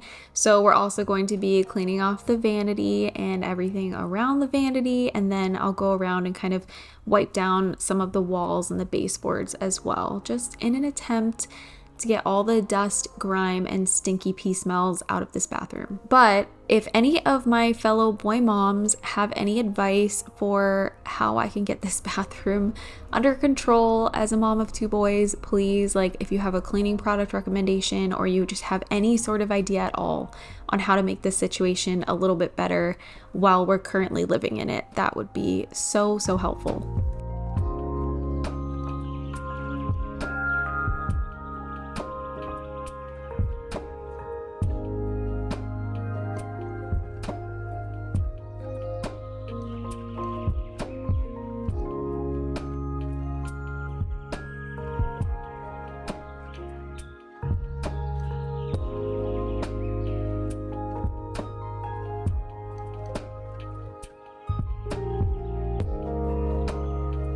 Not perfect in here, but it's better. This is like bleach stained. That's why there's marks on there, but this is a new clean bath mat. And then the shower is all clean. All the products got cleaned. New shower curtain. I cleaned up there. I cleaned all around this nasty toilet. I cleaned the whole trash can. I cleaned this whole sink area, so fingers crossed it doesn't smell disgusting by like 8 o'clock tonight. And the next project I need to deal with is all of my clothes. I had packed up the majority of my clothes when we were supposed to be moving, and then we didn't end up moving. So I'm now going through my clothes, trying to unpack them. So this is all stuff I think I want to keep. And then this entire box is stuff I think I want to get rid of because I've lived without them for this long. Like, do I really need them? There's just always a dinosaur somewhere when you have 2 boys. But yeah, I've got this whole bin like completely full of things that I'd like to declutter. There's so much in here. So this will be a big one. Okay, so you guys all know the story by now. I'm sure that we were supposed to move. We didn't end up moving. A lot of our stuff ended up over in storage because we were packing in anticipation of moving. And so now we're at a point where we have to kind of start bringing things back into the house so we can go through them and we can just unpack and get rid of that storage unit, since obviously we do have to pay for that every single month and it's kind of a big expense. So I'm going through my clothing today, and I kept some of it. I wasn't going to get rid of all of my clothing, but I ended up having that entire box behind me completely full of stuff to declutter. When you live without something for so long, eventually it just becomes your normal and you don't really even miss that stuff anymore. And it just kind of opened my eyes to how frequently I'm actually wearing some of the clothes that I have in my closet. And we do live in New England where we have 4 seasons, so I do have to have a wardrobe for every single season of the year. But I definitely had a lot of stuff that I was just never wearing and I was holding on to for one reason or another. Like, for example, I had this like pink jacket and I think it was really cute, but I just never reached for it. But it was from Nordstrom and I felt guilty kind of for buying it and then really never wearing it because Nordstrom's obviously not cheap. But I did end up getting rid of it because, again, it was sitting in storage for months. I didn't even think about it. I didn't miss it at all. I haven't probably worn it in like 2.5 years. So it's better off just being donated to someone who may actually wear it and love it than just sitting in my closet. Plus, like I always say, just holding on to the item is not going to put the money back into your pocket. You've wasted it no matter what, so you might as well just get rid of it instead of letting it take up space in your life and just be another thing in your home that you have to keep inventory of and manage.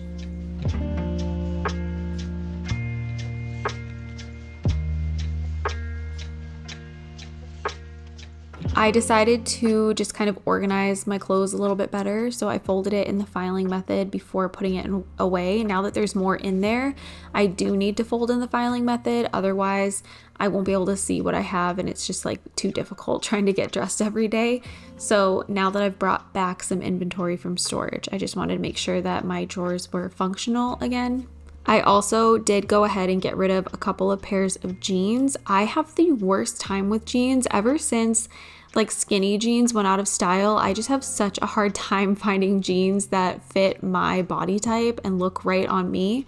So I just went ahead and got rid of a couple of pairs that I had tried and they just did not end up working out and I just didn't feel like they were flattering on me. And now we'll just quickly go through my closet a little bit and get some things put away. And I did pull out a couple more things from in here that I wanted to donate.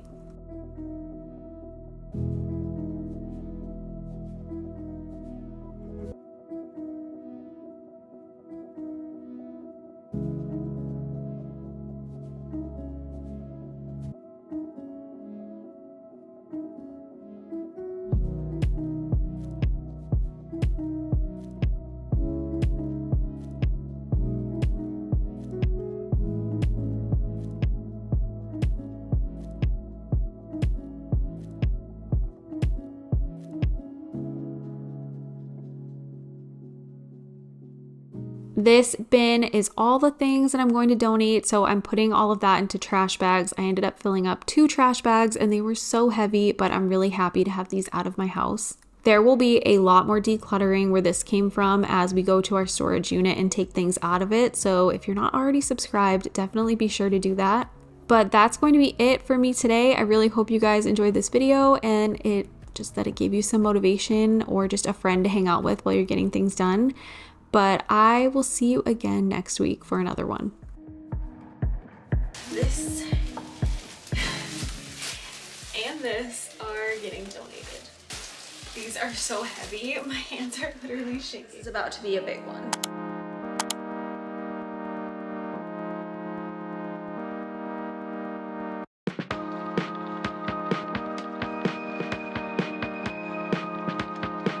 Today's actually day 3 of me going through our storage unit. Sutton and I just made a trip over there and grabbed a ton of stuff, so we have a lot to go through today. There's a couple of things that I have thought of in the last few days that I'm like, I wish I had that, I need to find that. So I did go over to the storage unit with the intention of grabbing some things that I do in fact miss. But I want to say that we have lived without this stuff for at least, I want to say 6 months now roughly, and we've not really thought about much of what's in there. So me going through the storage unit, I am really taking a long hard look at every single thing that we packed in there. And if you're new, this stuff was packed in the storage unit because we were supposed to be moving. So we were trying to make our move easier, but we didn't end up moving. Did we make our lives a little bit harder in the long run?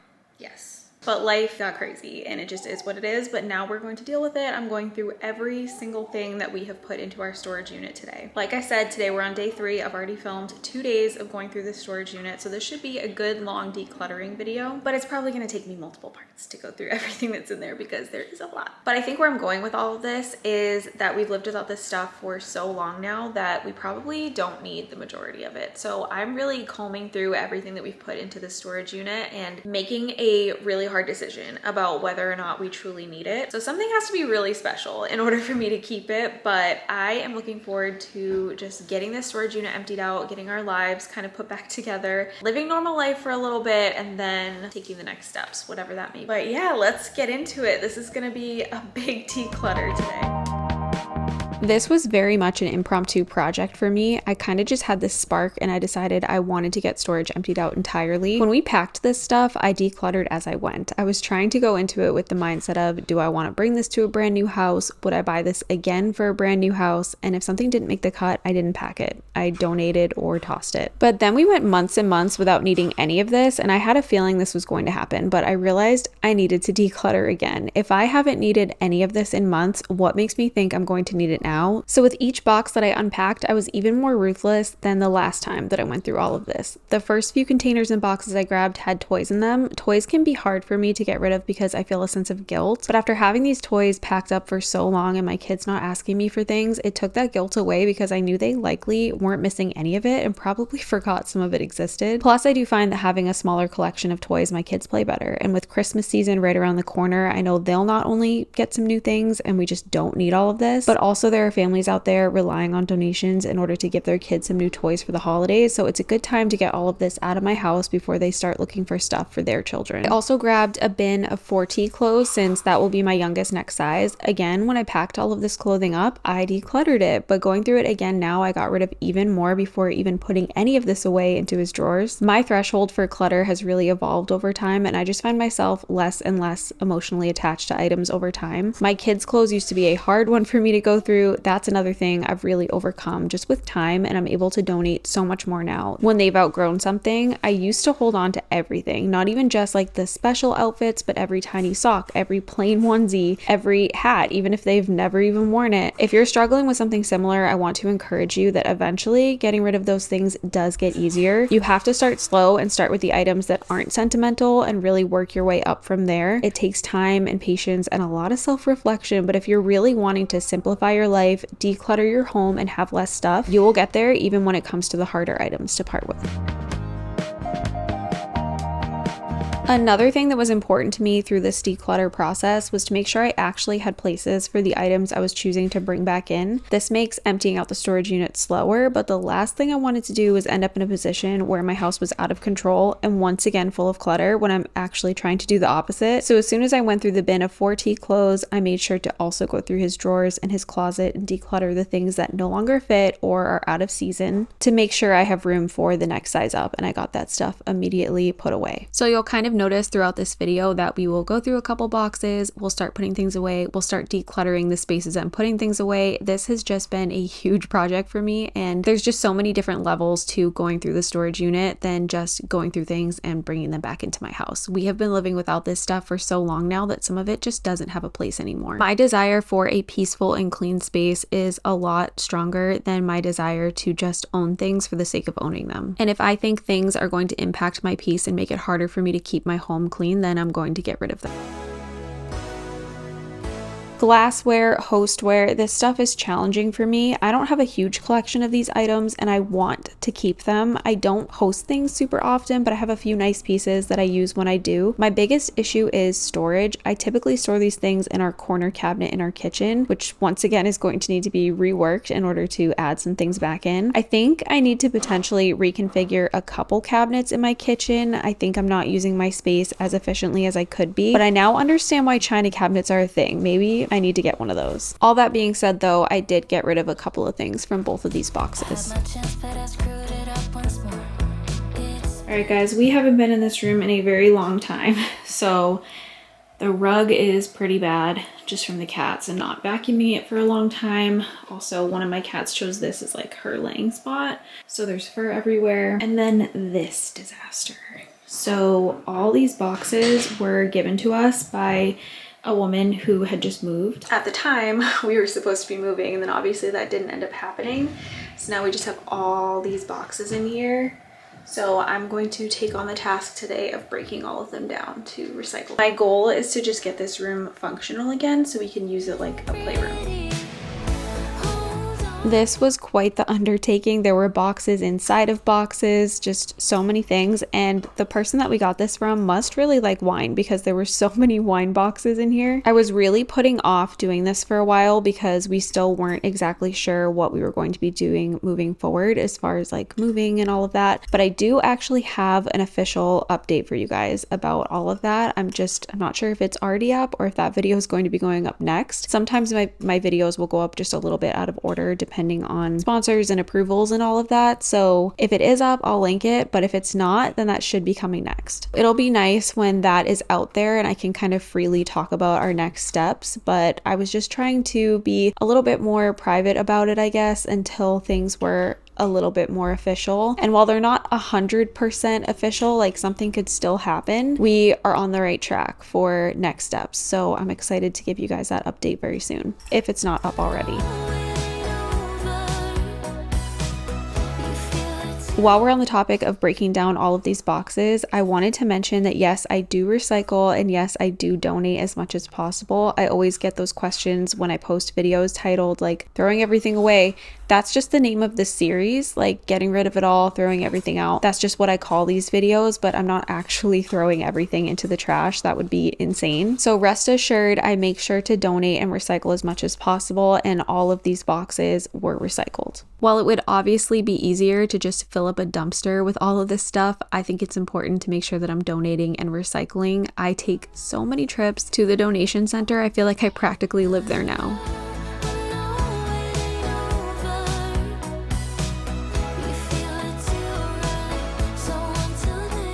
Now, I just want to say that trying to do any sort of decluttering project with your children around is going to be 100 times harder than trying to do it without them around. Sutton wanted to be involved in everything, and you'll see him quite a bit throughout this entire video. I typically try to not film with my kids around and not have them in my videos, but what am I going to do? He's 3.5 years old and he wants to be involved in everything that I'm doing, and he's with me like I would say 90% of the time, if not 95% of the time. But that being said, I do think it's important to involve your kids in the declutter process a little bit. I think that there's some valuable lessons to be learned. So as hard as it was to have him around while I was trying to do all of this stuff, it is also probably a good thing for his little brain to witness me doing all of it. And hopefully I'm raising my kids to not fall into the consumerism trap someday.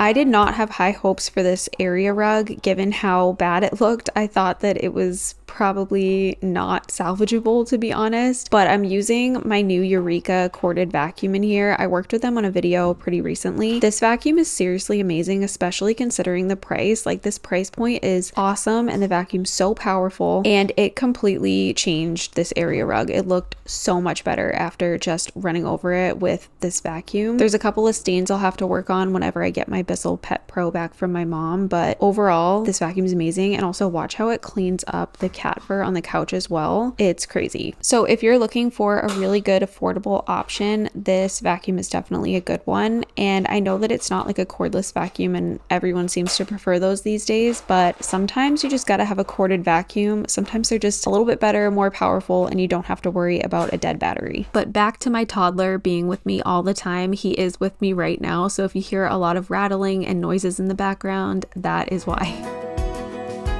There's a hint of sweetness in her eyes, but don't stay. And here we have the after, the rug looking so much better, the couch looking all clean, the room is pretty much empty, all of these containers are empty and ready for some toys to be added back in. But now let's continue going through some boxes. Like I said on the first day, a lot of the things that we were going through were toys. My toddler had specifically asked me for all of his construction trucks, so we went over there looking for those, and he was so excited to be reunited with some of this stuff. Again, a lot of these things he was not asking for, he didn't even remember existed, so I was able to declutter a lot, but he did remember a couple of things like the construction trucks, and he was really excited to have those back. But that box is things I'm going to donate. I'm also donating all of this clothes in this box as well as a few more toys, and then my oldest and I went back to the storage unit so that we could grab some more things to bring home and go through. Being over there was incredibly overwhelming. Like, every single visit I've had to take over to the storage unit, I feel like my brain is just spinning the entire time. Trying to find stuff is really challenging and it feels like I'm playing a game of Tetris. Plus, some of these boxes were insanely heavy and difficult to move, and we have some bigger pieces of furniture and some outdoor things that take up a ton of space, but it's so satisfying to see all of the stuff start to dwindle down. Nope, you just need a man.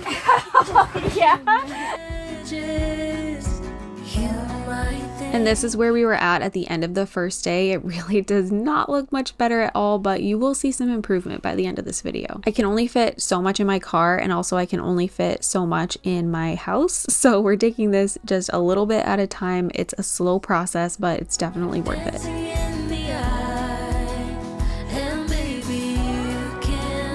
Most of the toys that I had grabbed on that second trip were things that my kids have definitely not asked for and have definitely not played with in a really long time. So I was able to declutter so much on this second day of going through stuff. I was really holding on to all of the Buzz Lightyear and Toy Story toys just for my own sentimental purposes, but again, I'm kind of over holding on to things just for sentimental reasons. And I also felt kind of guilty because those are pretty expensive. Like, the official Disney toys can be a lot of money, but again, my kids never play with them. They hardly ever have. Most of that stuff is like brand new looking, so I'd much rather donate that and have some little kid on Christmas get a brand new Buzz Lightyear and Zurg that talk to each other and be excited about it and truly play with it than have it sit in my basement and collect dust. But speaking of my basement and collecting dust, we are back in my basement playroom. That is where the playroom is located if you're new here and you didn't know that. We like to keep a lot of our toys out of sight so that I can just kind of shut the door at the end of the day and not have to think about it. We keep a pretty minimal collection upstairs in our living room. This just makes cleanup easier for me on a daily basis, which brings me to my next topic, which is trying to declutter when you have a family. It is so hard, truly. I've worked very hard the last couple of years to get rid of stuff, minimize what we're bringing in and staying on top of it, but I still find it challenging. Between holidays and birthdays, kids bring in quite a bit throughout the year, not to mention school papers and projects, ever-changing wardrobes as they grow, collections kids start, and hobbies they pick up, and the items that get brought in for that. It's going to feel like an uphill battle probably forever, but I often remind myself that everything is a season, and as much as I want a clutter-free and minimal home, it's really not possible with a family for things to ever be perfect. So don't beat yourself up about that if you're struggling. It is totally normal, and all we can do is just our best, whatever that looks like for each one of us as individuals. These picture frames and things that I was going through were all things that made the cut when I did my big basement declutter, and I have done a couple of declutters of my basement, so they have survived quite a few cuts, but it was finally time for me to part ways with them because I just was not using them, and they've all pretty much been sitting in my basement for the last 4 years. So it was time for me to just get rid of those. I gave these away and I have no regrets. One thing about trying to declutter with your kids around is you have to be kind of quick. You have to grab stuff and get it in those trash bags and get them in the trunk of your car before they can see, because kids have an excuse to keep every single thing, even if they definitely would not touch it, use it, or play with it and would forget about it 5 minutes later.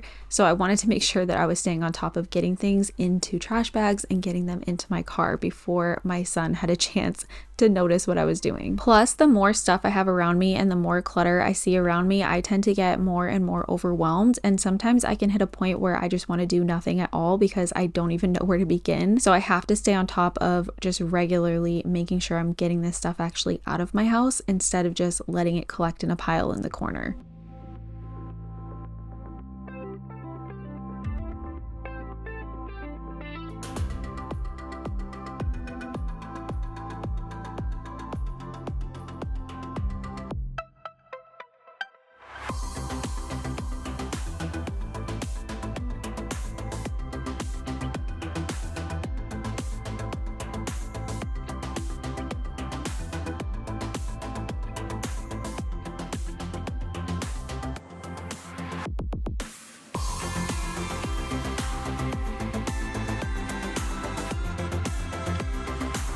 Alright, this is where we're at after going through our storage unit.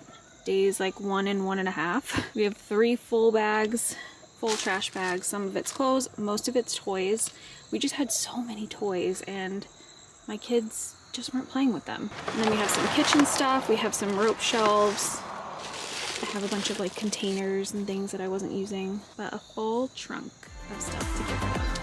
And here we are on day 3. Like I said at the beginning of the video, there were a few things I had gone over to storage specifically looking for. One thing was some of our books, another was my box of hair and makeup stuff, and the last thing was our puzzles. But I ended up bringing home so much stuff to go through, so this was probably my busiest day yet. And since I knew I was going to be keeping the stuff I specifically went looking for, I knew it would also mean going through my cabinets and reorganizing a few spaces in order to make that work. So this was a big day for going through storage for sure. And as mentioned earlier, I can hit a point sometimes where I'm so overwhelmed that I just do nothing. So I think that going over to storage and trips and just taking a few things at a time has been really helpful for me and not getting to that point. Decision fatigue is also a real thing. If you try to do too much at once, you may find yourself having a hard time making decisions and just drop the project altogether. So my suggestion for sure, if you have a huge project like this one, like maybe your garage needs to be decluttered, your shed, your basement, or you have a storage unit yourself, is to take it slow, do it a little at a time, and make sure you're getting the stuff out of your house ASAP before you get too overwhelmed.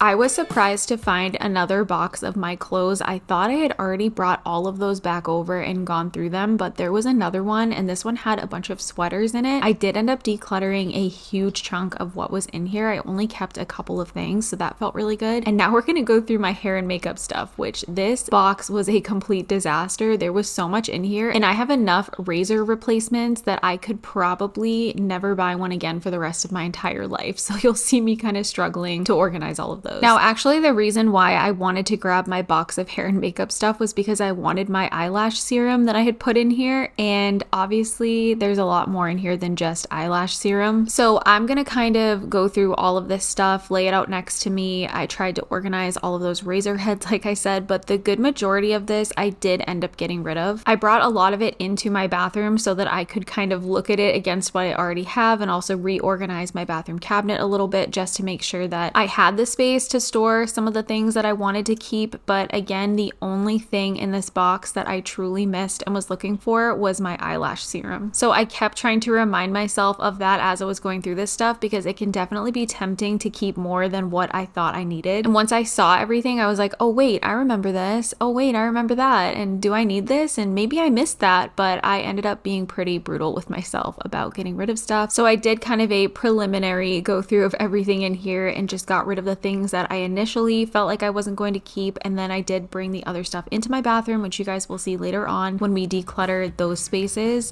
and reorganize them.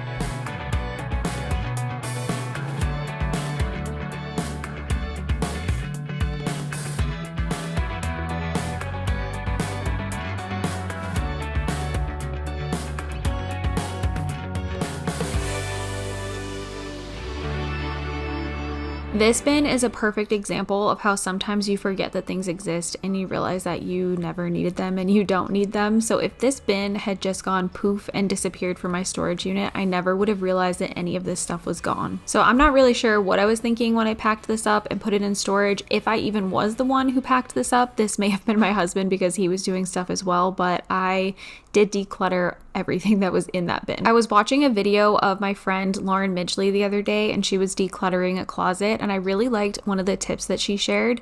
So basically what she said is, if you're looking in a space in your home and you want to declutter it, just think to yourself, what if all of this disappeared tomorrow? Would I run out and repurchase any of this? And if the answer is no, then you're probably safe to get rid of it. Sometimes decluttering really is just a mind game. So between that tip and then my other favorite, which is just to kind of put yourself in the mindset that you're moving, and would you bring these items to your new home, and would you purchase them again for your new home? That can be really helpful too when you're having a hard time going through a space. It is all about finding what works best for you, but those things definitely help me when I'm trying to think about if I need something or not.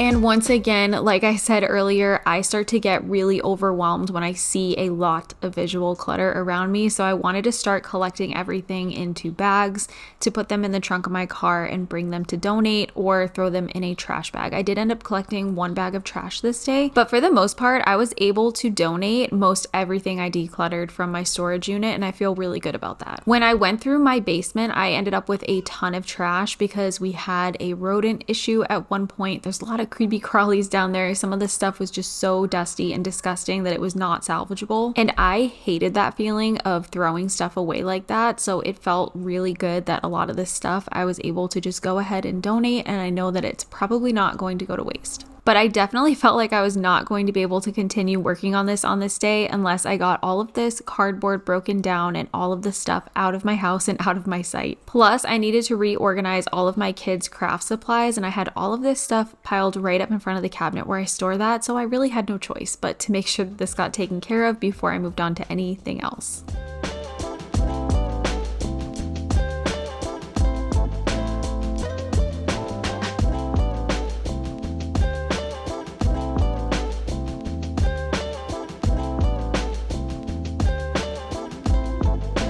Guys, the level of overwhelm I'm feeling right now looking at this room and all of this stuff. I have to go through all of this. This is all like the kids' craft supplies, and I need to reorganize it into the cabinet where it used to be. And then I need to also, I just need to put some stuff away. I know where some things go. And then all of that over there, those are my like bathroom hair makeup things I had packed. So I need to completely reorganize underneath my bathroom sink in order to fit everything the way that it used to. So there's some projects we gotta do. My kids are in and out of this cabinet all day. They love to do crafts, especially my youngest right now. He's really into this, so it becomes a mess pretty quickly. I have to go through this all the time anyway, but we're gonna quickly go through all of the stuff in here to make sure that I have space to add in a couple of their other craft supplies that we've been without. Neither one of my kids really enjoy coloring books, so I knew I was safe to get rid of those. They really just prefer having plain paper and to be able to make their own projects. So I was able to kind of consolidate some of the paper together, get rid of those coloring books, and then I put some special color changing markers on the bottom, and I organized their paintbrushes into that bottom part of the container as well. And now we're going through all of their markers to get rid of any that didn't have caps and were probably completely dried out, and going through the crayons to get rid of any that are just broken and no good anymore. Once I get all of this sorted and decluttered, I can start putting things back, and then I can work on organizing some of their other craft supplies back into the cabinet that have been sitting in storage. They were really excited to have their sketcher back. They got a smart sketcher for Christmas last year, and it's been in storage for the last 5 or 6 months, and that was the first thing that my oldest was excited to have when he got home and realized I had unpacked some of that stuff, which kind of got me thinking about the whole toy rotation system and all of that. There really is some merit to it. I've been saying that for a long time, but especially now that I'm going through the storage unit and taking some of the things back from there and bringing it back into our home, my kids are so much more excited to have these things than they ever were before. So this was kind of an inadvertent way to really teach myself a lesson about toy rotation and how valuable it actually is, because I've noticed how well my kids are playing and how happy they are to have some of the older stuff out now that I've gone through it. But here's the after of the craft cabinet. I think it looks a little bit better. It may look super cluttered to some people, but my kids truly do use all of this stuff. Something I was really excited to have back are my kids' photo books. I look at these all the time. I make them for both of my kids every 6 months. They're just a collection of all my favorite photos of them pretty much. And I have them all in order from age 0 all the way up to their current ages. I am a little bit behind. I think I have like 1 or 2 books I have to make at the moment, but these are some of my favorite things and I was excited to put them back out.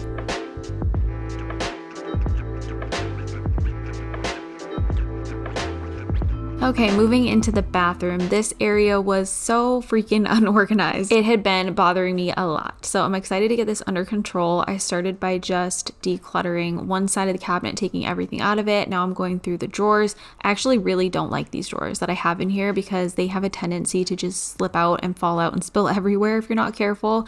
Not a huge fan of them, but they're fine for right now. But I had quite a bit of trash and just stuff to get rid of from inside of both of these drawers, and then pretty much that whole left side under the bathroom sink was all junk. But this was long overdue and I was really happy that this gave me an excuse to take care of it on this day. We share one bathroom right now for our entire family of 4, and it can be really challenging sometimes to make it work. Trying to organize in here is pretty tricky. So I have to be really careful about how much stuff I have and what I'm keeping, and just be really intentional about storage and keeping things organized. I cannot believe how much stuff I used to have compared to now. Like, we just have this one small vanity and we have one little cabinet in here, and I have to make that work. So compared to what I used to have, I have way less stuff. And you may look inside of my medicine cabinet and be like, girl, what are you talking about? You still have so much stuff. And for sure, yes, I do still have a lot of stuff. I am just a girl after all, but it is a huge improvement over what I used to have. At one point, I lived in an apartment and I had an entire vanity to myself, and it was like the size of a double vanity. And I had every single drawer filled, including under the kitchen sink. There was a ton of storage in there. I've come a long way, even if it may not seem like it. Makeup is one of those things that especially pains me to get rid of, but I usually use up everything for the most part. It's pretty rare that I have to throw something away before it hits like its expiration date. But in case you didn't know this, makeup does expire and it really doesn't have that long of a shelf life. I want to say it's between like 6 months to 12 months usually. I rarely see something that lasts 24 months. So definitely make sure that you're going through your makeup on a regular basis. You do not want to be using something expired that might be bad for your skin. But this is everything that I'm getting rid of from in my bathroom. I'm feeling so overwhelmed. Obviously, this kitty's not, but I am going to work on cleaning my house and just getting things put away, and then I'll check in after on the progress and how much I'm going to be donating today and how much trash I'm getting rid of. So I'll check back in with you guys after. I'm just feeling so overwhelmed with adding stuff back into my house. Hi, pretty girl. Hello. All right, so this is not like clean and decluttered looking by any means, but it looks better than it did earlier. This bag right here is trash, so I'm gonna bring that outside for my husband. There is a leaf blower going so loud right now outside my door, so I'll just insert a clip of everything in my car ready to be brought to donate. My trunk is completely full. So between these last 3 days that I've been decluttering my storage unit, we have got rid of so much, it's crazy. I still have work to do to get my house kind of just the way that I want it to be with all of the stuff added in, but at least I was able to organize a couple of the spaces that I needed to today. That's the end of this week's video. So here's just a reminder of everything that I decluttered on days 1, 2, and 3, and I hope you'll come back again next time for part 2.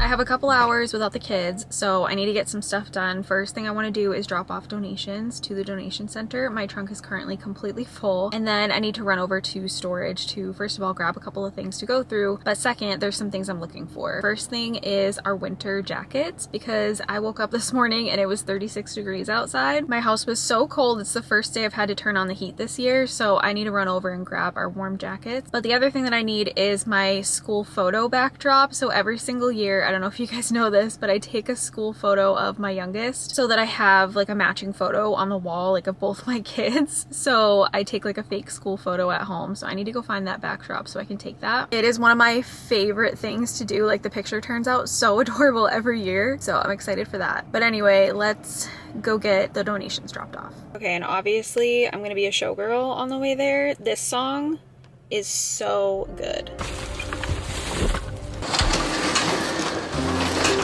Still pretty bad in here, but I've definitely made a pretty good dent in this back corner. I'm pretty sure that the winter coat bin is right here. Oh my goodness. I think. Is that what that says? And I think the other box that I'm looking for says on it something like Cricut supplies or something like that. I'm pretty sure that I put my school photo backdrop in that box. Okay, yeah, that's like hats and gloves, so I'll probably bring this home. Oh, I do not think this is all gonna fit in my coat closet. All right, we're gonna start with this stuff and then maybe we'll come back.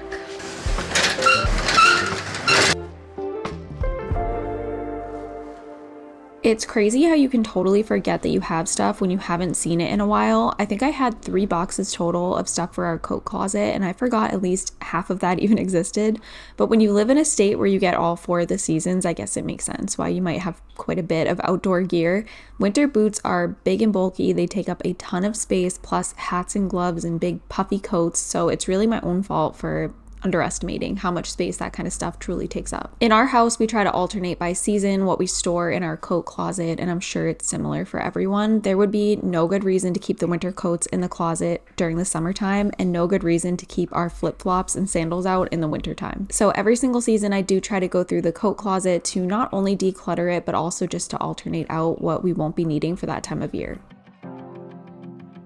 We've had this small coat closet for 4 years now, and I've tried a ton of different methods for organizing it. I used to have over-the-door storage for shoes on the back, but I did take that down because we were supposed to be moving. I don't think I'll be putting anything like that back up because I found it made it difficult for us to close the door properly. But if you are looking for some tips for organizing a small coat closet with a family, I've had a ton of people suggest to me double hanging rods. So the top one would be for hanging the adult coats and the bottom one for the kids.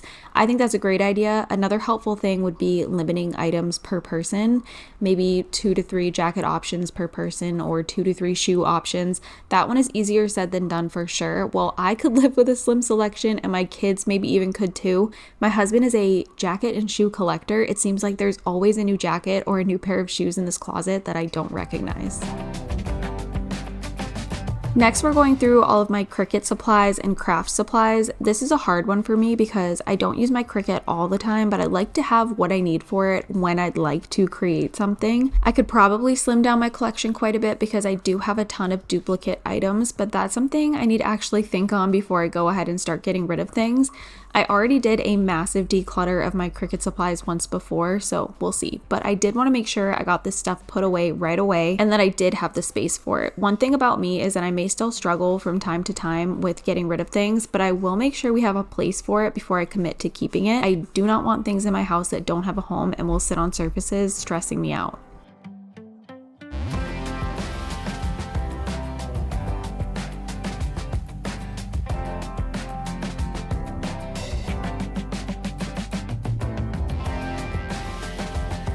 I find that going through our hats and mittens is something I have to do constantly because things get just mixed up and lost. I feel like every single year we end up with multiple sets of gloves and mittens that are missing their mate, so usually I just end up getting rid of those because the chances that I'm gonna find those are pretty slim. But before I could carry on doing anything else, I absolutely had to break down these boxes and get them out of my house. I just cannot stand it when I have stuff around, and our house is small enough that if there's anything in the way, it just makes me feel like the entire house is full of clutter and it gets me worked up.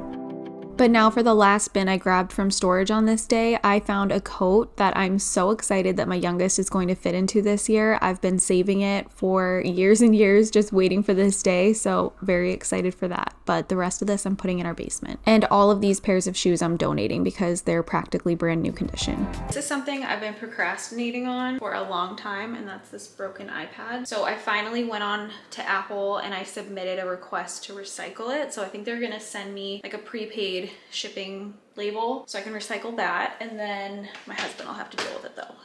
He'll deal with it. I'm just at least getting the process started. And then this is my old camera that like I so desperately wanted to be able to fix. I was really hoping that there was a way to fix it because like I don't see why you can't just remove the lens and like replace the lens, but apparently it doesn't work like that with this camera, and I got a quote to get it fixed for like $1,200 or something crazy. So unfortunately this camera is just gonna have to be recycled as well. It just stinks because like this is the coveted Canon G7X Mark II that everybody's after. It like went viral on social media years after I had bought mine. I think I bought mine for like maybe $700 at the time, and now these things are like $1,500 to find one, and they're always sold out. So it's crazy, and I loved this camera and I really did not want to get rid of it, but it's not functional. So it fell lens first, and ever since then there's like a huge dent on it and the lens will not like open or close. And anyway, unfortunately I have to get rid of this. But now that we have done some decluttering, I need to clean my house. I really want to get my house reset for the weekend. My kids have a long weekend this weekend, so I would like to start off in a good place before they destroy it. While we get some cleaning and surface decluttering done, I figured I'd share some exciting things coming up. So this time of year is obviously very busy with holidays, but this year we've got my husband's 40th birthday actually, and we have a trip to Florida planned in early December as well.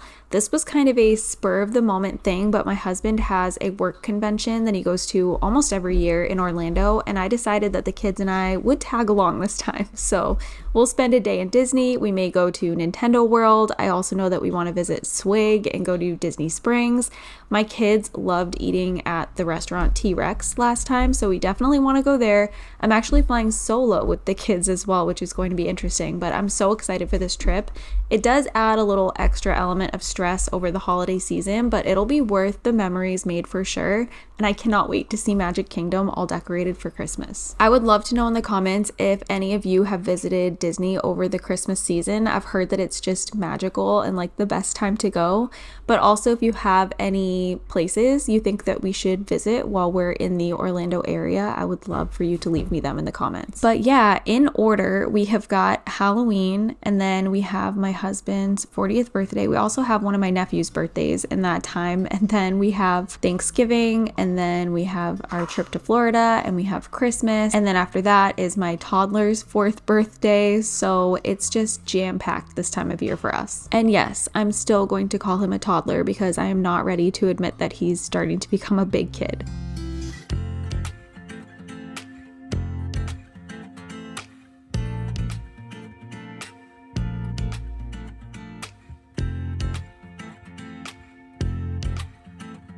Under Sutton's kitchen helper is always filthy. He loves to play with Play-Doh, so I always find dried up Play-Doh under there, and then the cat fur balls end up under there, and just all kinds of stuff collects underneath that kitchen helper. And as much as I love it, it's definitely a pain in the butt to keep it clean. But even now at almost 4 years old, he still uses his kitchen helper all the time. It's definitely, I would say, probably like my #1 toddler recommendation. I'll be sad the day that he officially grows out of it.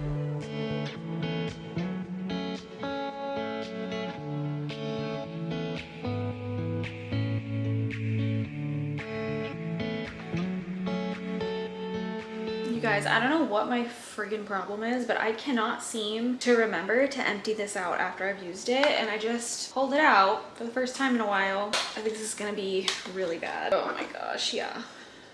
See that? That's mold all over it. Why do I do that? Oh my God, it smells so bad.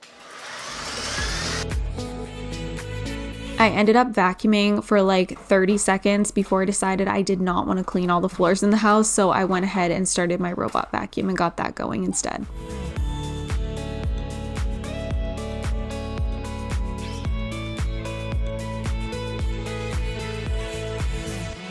All right, my dishwasher chose this moment to be really loud and annoying, so if you hear that, that's what that is.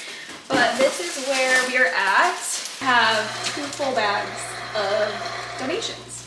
So I'm gonna load these in my car before the kids have a chance to see them. Not that there's anything in these that I think they'd care about, but I just rather they don't start asking questions about what's in the bags. I noticed recently that our couch cushions were looking disgusting. There were so many little stains all over them, so I knew that it was time for me to take off all of the couch cushion covers and throw them into the washing machine. So when I started removing all of these, I thought initially I was just going to do the bottom cushions, but then I really noticed that also all of like the top cushions or the back cushions needed to be washed as well. So I just went ahead and did it, even though this is an absolutely miserable job. I'm very glad that I bought a couch that has removable cushion covers, because being able to throw them into the washing machine is such a game changer. And as much of a pain as it is definitely worth it to get this done. This isn't something I do very frequently. I would say probably every 6 months, maybe every 6 months. If not once a year, I would do something like this, but it's definitely worth the hassle. It's just a big, daunting project. Once I got all of the cushions and their covers off, I went ahead and gathered any of the toys and things that had been shoved underneath of the cushions. And then I also wanted to just vacuum out the couch as well and get all the crumbs and stuff. I've talked about this Eureka vacuum plenty of times on my channel. I worked with them for a sponsored video at one point, but this is seriously my favorite vacuum at the moment. I think the thing that makes it stand out to me compared to my others the most is the fact that it has like these scent beads in the filter, so it smells nice while it's running. And I find that a lot of my other vacuums can get really stinky when they're running, so I definitely appreciate that about this one.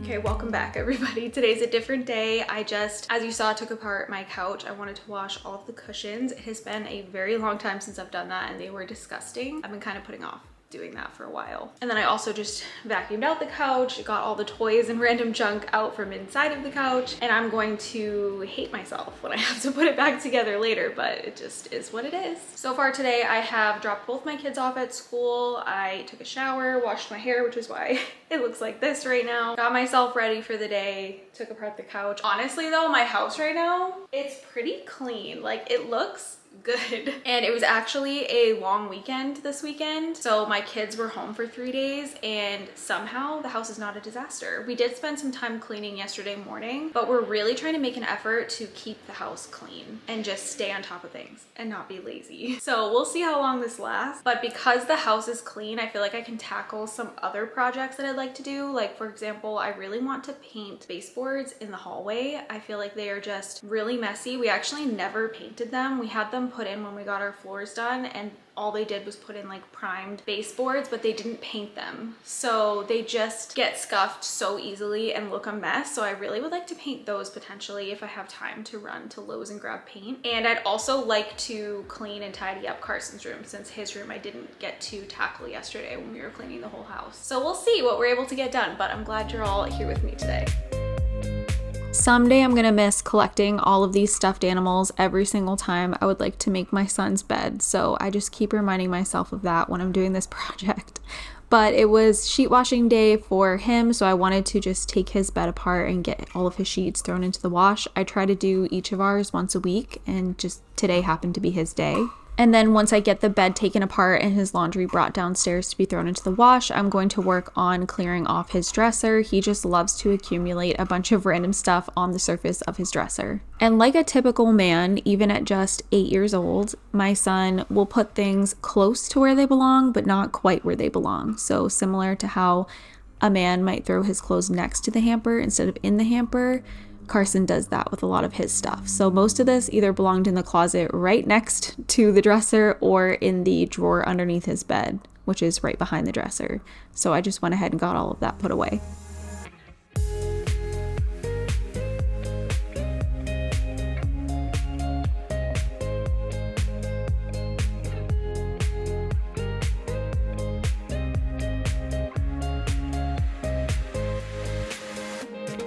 And now for this project that I have definitely been dreading, and you know that because it's taken me, 3 years to get this done.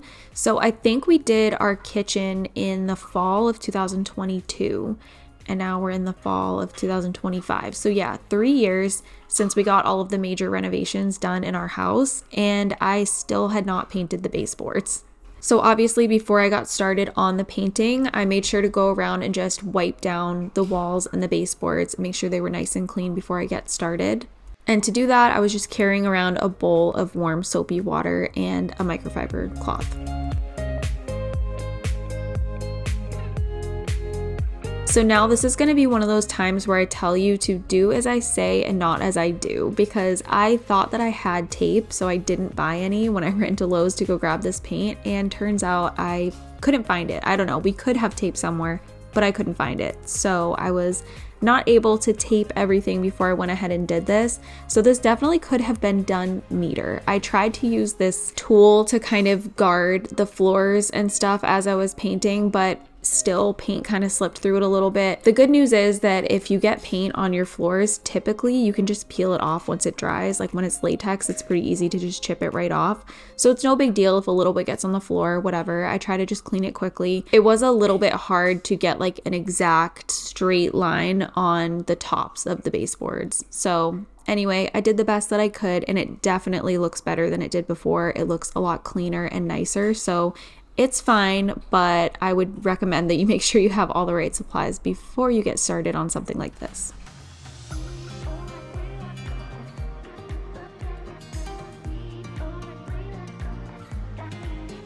I was also kind of rushing a little bit because I had to go pick up my toddler from preschool, and I just wanted to get this done before I grabbed him so that they had a chance to dry a little bit before we got home.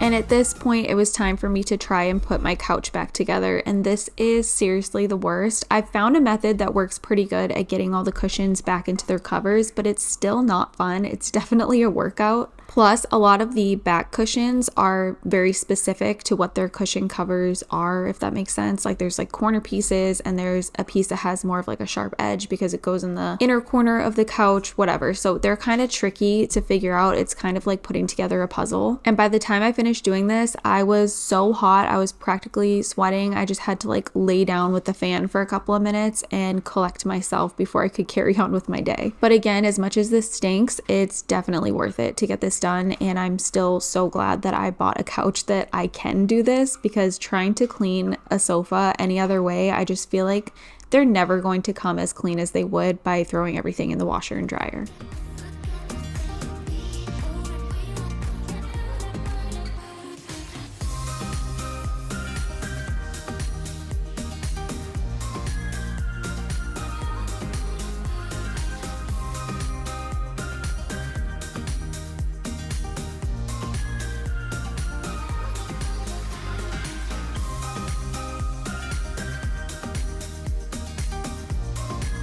I started to film putting the back cushion covers on, and then I realized how complicated it was, and I was just like, you know what, I'm turning off the camera for this portion. So when you see me again, I'll be putting the couch all back together, but that's going to be it for today's video. I really hope you guys enjoyed this one and that it gave you a little bit of motivation today.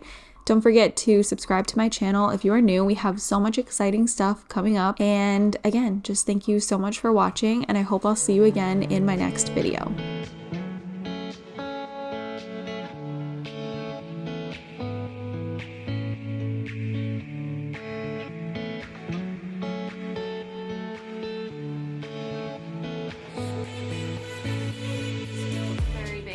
Coming up, so let's get this bathroom in working order, declutter it, and talk all things decluttering today. I want this space to be clean, decluttered, and essentially look like no one lives here. So let's get to work. We're gonna take this out and go through all of that. We are going to clean all the grout in here, including in the shower. We're gonna take down the shower curtain and the shower curtain liner. We're gonna replace both of those. We're gonna make sure this area is totally cleared off. We gotta get this floor cleaned. I'm replacing this because this is nasty.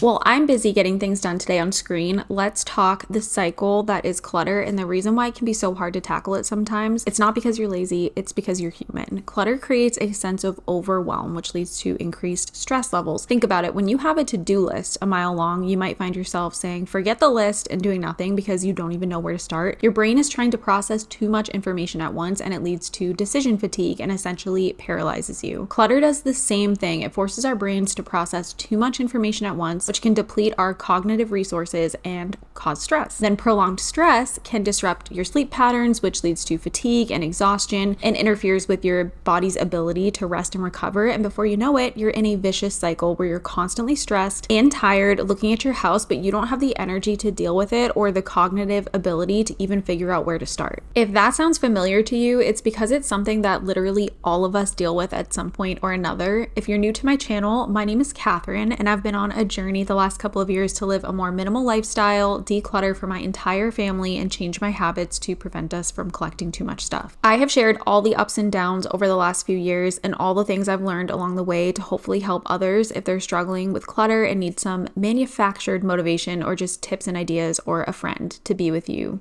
along the way. And today I'm going to be sharing some brand new methods for decluttering and just some insight into the whole process. We're in a season of change right now, and my goal is to keep my house clean pretty much 24/7 at the moment because, like I said, clutter and mess cause stress, and that's the last thing that I need right now. So while we talk all things decluttering, I'm just going to be getting things done on the screen around my house. If you enjoy cleaning, decluttering, and homemaking style of content, I would love for you to subscribe to my channel.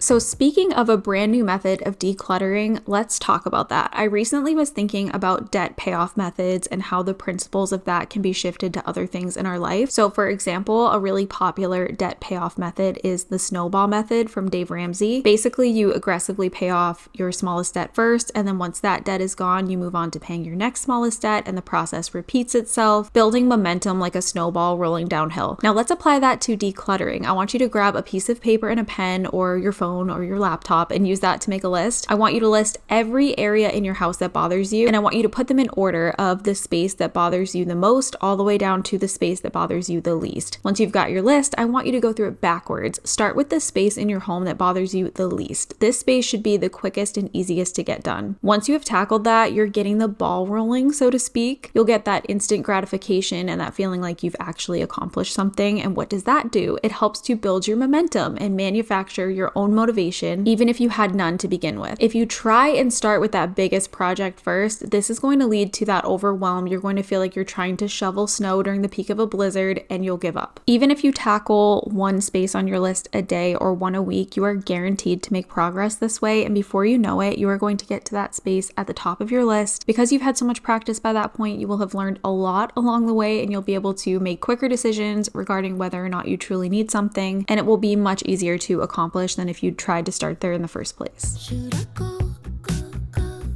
The next thing I want you to think about is moving. Imagine you're moving in like a month. You have a month to pack up your entire house. Nothing motivates me to clean and declutter quite like moving. Chances are when you move, you're going to want to treat it like a fresh start, and you won't be bringing everything to that new house. Anything you wouldn't buy again for your new house, get rid of it. Any furniture you wouldn't bring to your new house, get rid of it. Old paint cans you have laying around, recycle them. That closet no one has opened in 6 months, empty it out. And do this without shame and without guilt. I have said this a million times, but holding on to something you don't love and you're not using is not going to put the money back into your pocket that you spent on that item. But holding on to it may cost you. And that's why I want to talk about the cost associated with clutter. Clutter costs us. It costs our energy, it costs our time, and it costs us our space. As Taylor Swift once said, think of your energy as if it's expensive, as if it's like a luxury item. And now instead of applying that to boundaries with people like she does, apply that to your clutter and the energy it's draining from you. We already talked about the vicious cycle, the way that clutter leads to overwhelm, which causes stress, which causes exhaustion. Keeping things that you're not using, that are just taking up space in your life, they are not worth your energy.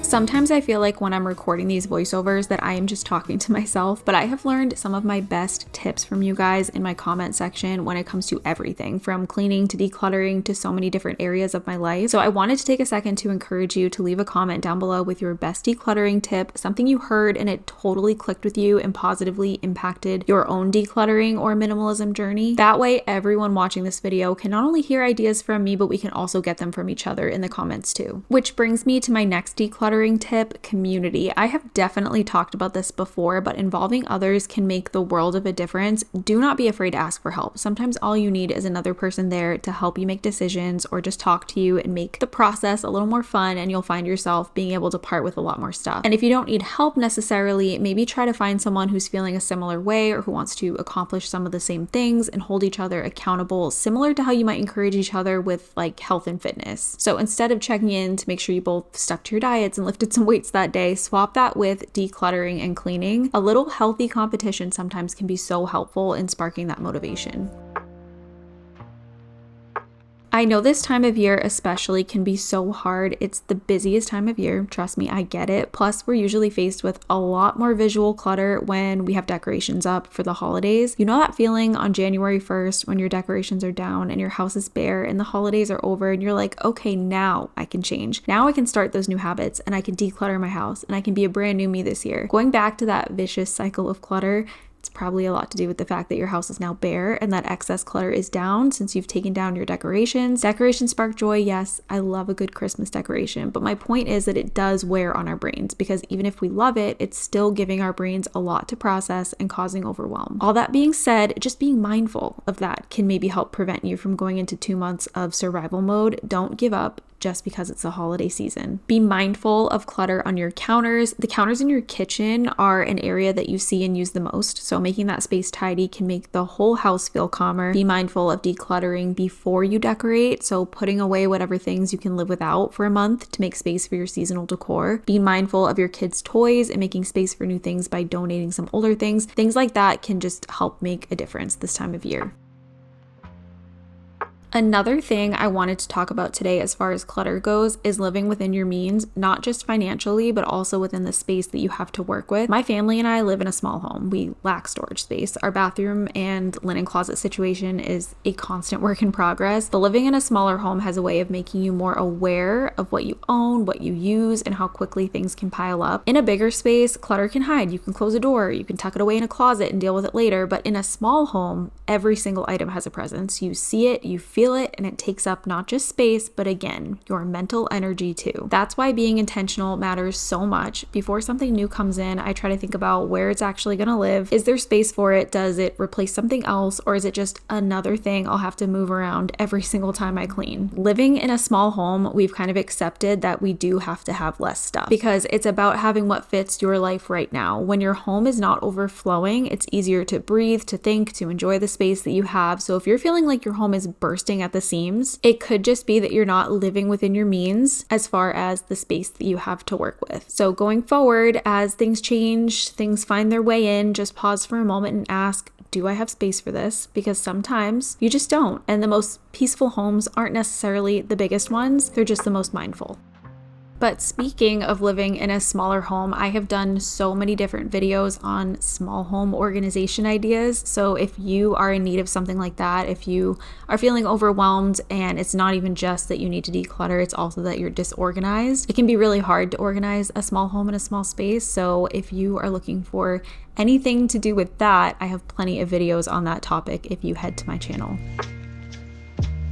I wanted to quickly shout out this steamer in this video. This is probably seeming so random just based off of the topic of the video, but I decided to steam out some of the wrinkles on this shower curtain. And this steamer came from Sundu. It's spelled S-U-N-D-U, and they sell them on Amazon. It's amazing. It works super well. They actually sent this to me back in, I want to say it was like May or something like that, but I was at the time super sick and pregnant. We were going through a lot in our lives at that point in time, and I ended up miscarrying that baby at 13 weeks, which I'm sure some of you already know. So anyway, I never got around to making their sponsored video for them. And I hate disappointing and letting people down. So I don't know, I still feel so much guilt about it and the fact that it didn't work out. So I wanted to shout them out. If you are in the market for something like this, I will link it down below in my description box for you to check it out.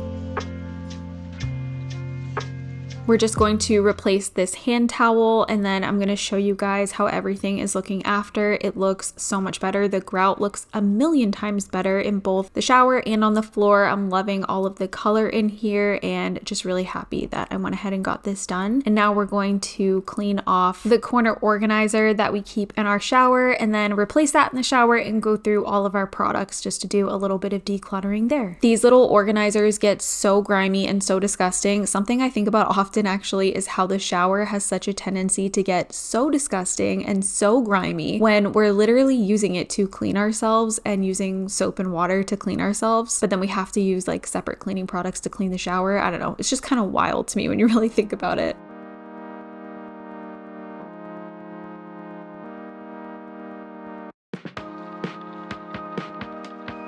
The first few times that I decluttered our shower, I remember having like a full laundry basket, if not 2 laundry baskets full of stuff that I pulled out of the shower to go through. And now I didn't even have half of a Target bag filled up with stuff. So I just quickly went through this. It didn't take long at all, and I was able to get rid of a couple of more things.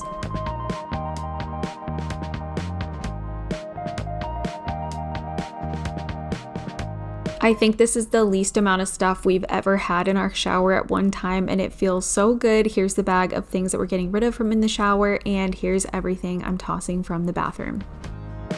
It is looking a million times better in this bathroom, and it smells so good. I'm really glad I got this done. We're gonna run out, well, I'm gonna run out to go grab my toddler from preschool, and then when I come back, I'm gonna try and tackle the linen closet and get that all decluttered and organized. Also, I'm going to try and keep my shower curtain going in this direction, even though typically I would push it closer to the toilet, because I have 2 boys, and the reason I had to replace the shower curtain is because things splash on it sometimes. So I think that if I try placing it over there, even though it feels very unnatural to me, it feels wrong to me, hopefully that helps keep it clean. But I'm loving the dark green in here. I have not had any color in this bathroom for a long time.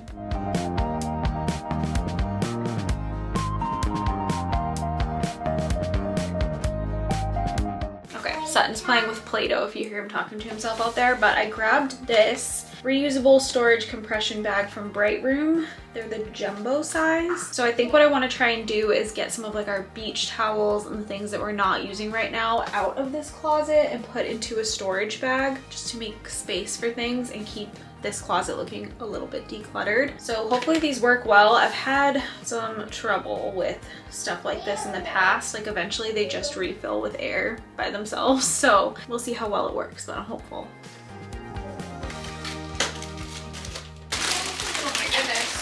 Okay, this thing is huge. I was not expecting it to be this jumbo.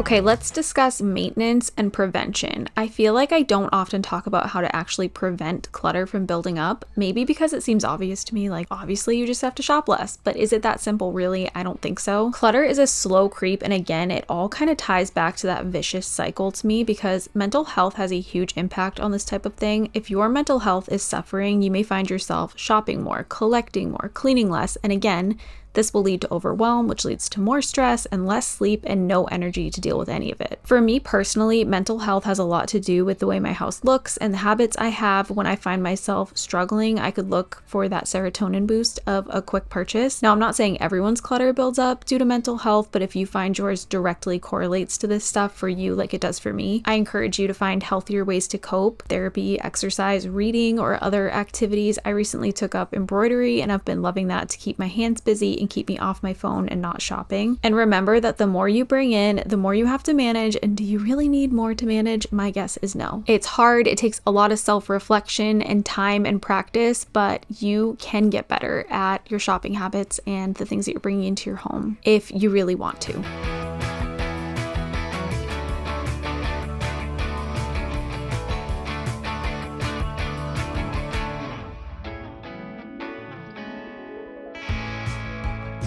I'm shocked that there was not more for me to declutter. I think really the only thing of note is this steamer, because I have a different steamer now that I was sent that works a lot better than this one. So I am going to just go ahead and get rid of this one. I've had it a really long time. But in general, our one and only linen closet is pretty organized. Once I got rid of all the beach towels for summer, made a huge impact. So things are definitely looking a lot less cluttered. So I think we're gonna call this space good for today. I'm sitting on the floor because I'm about to fold laundry.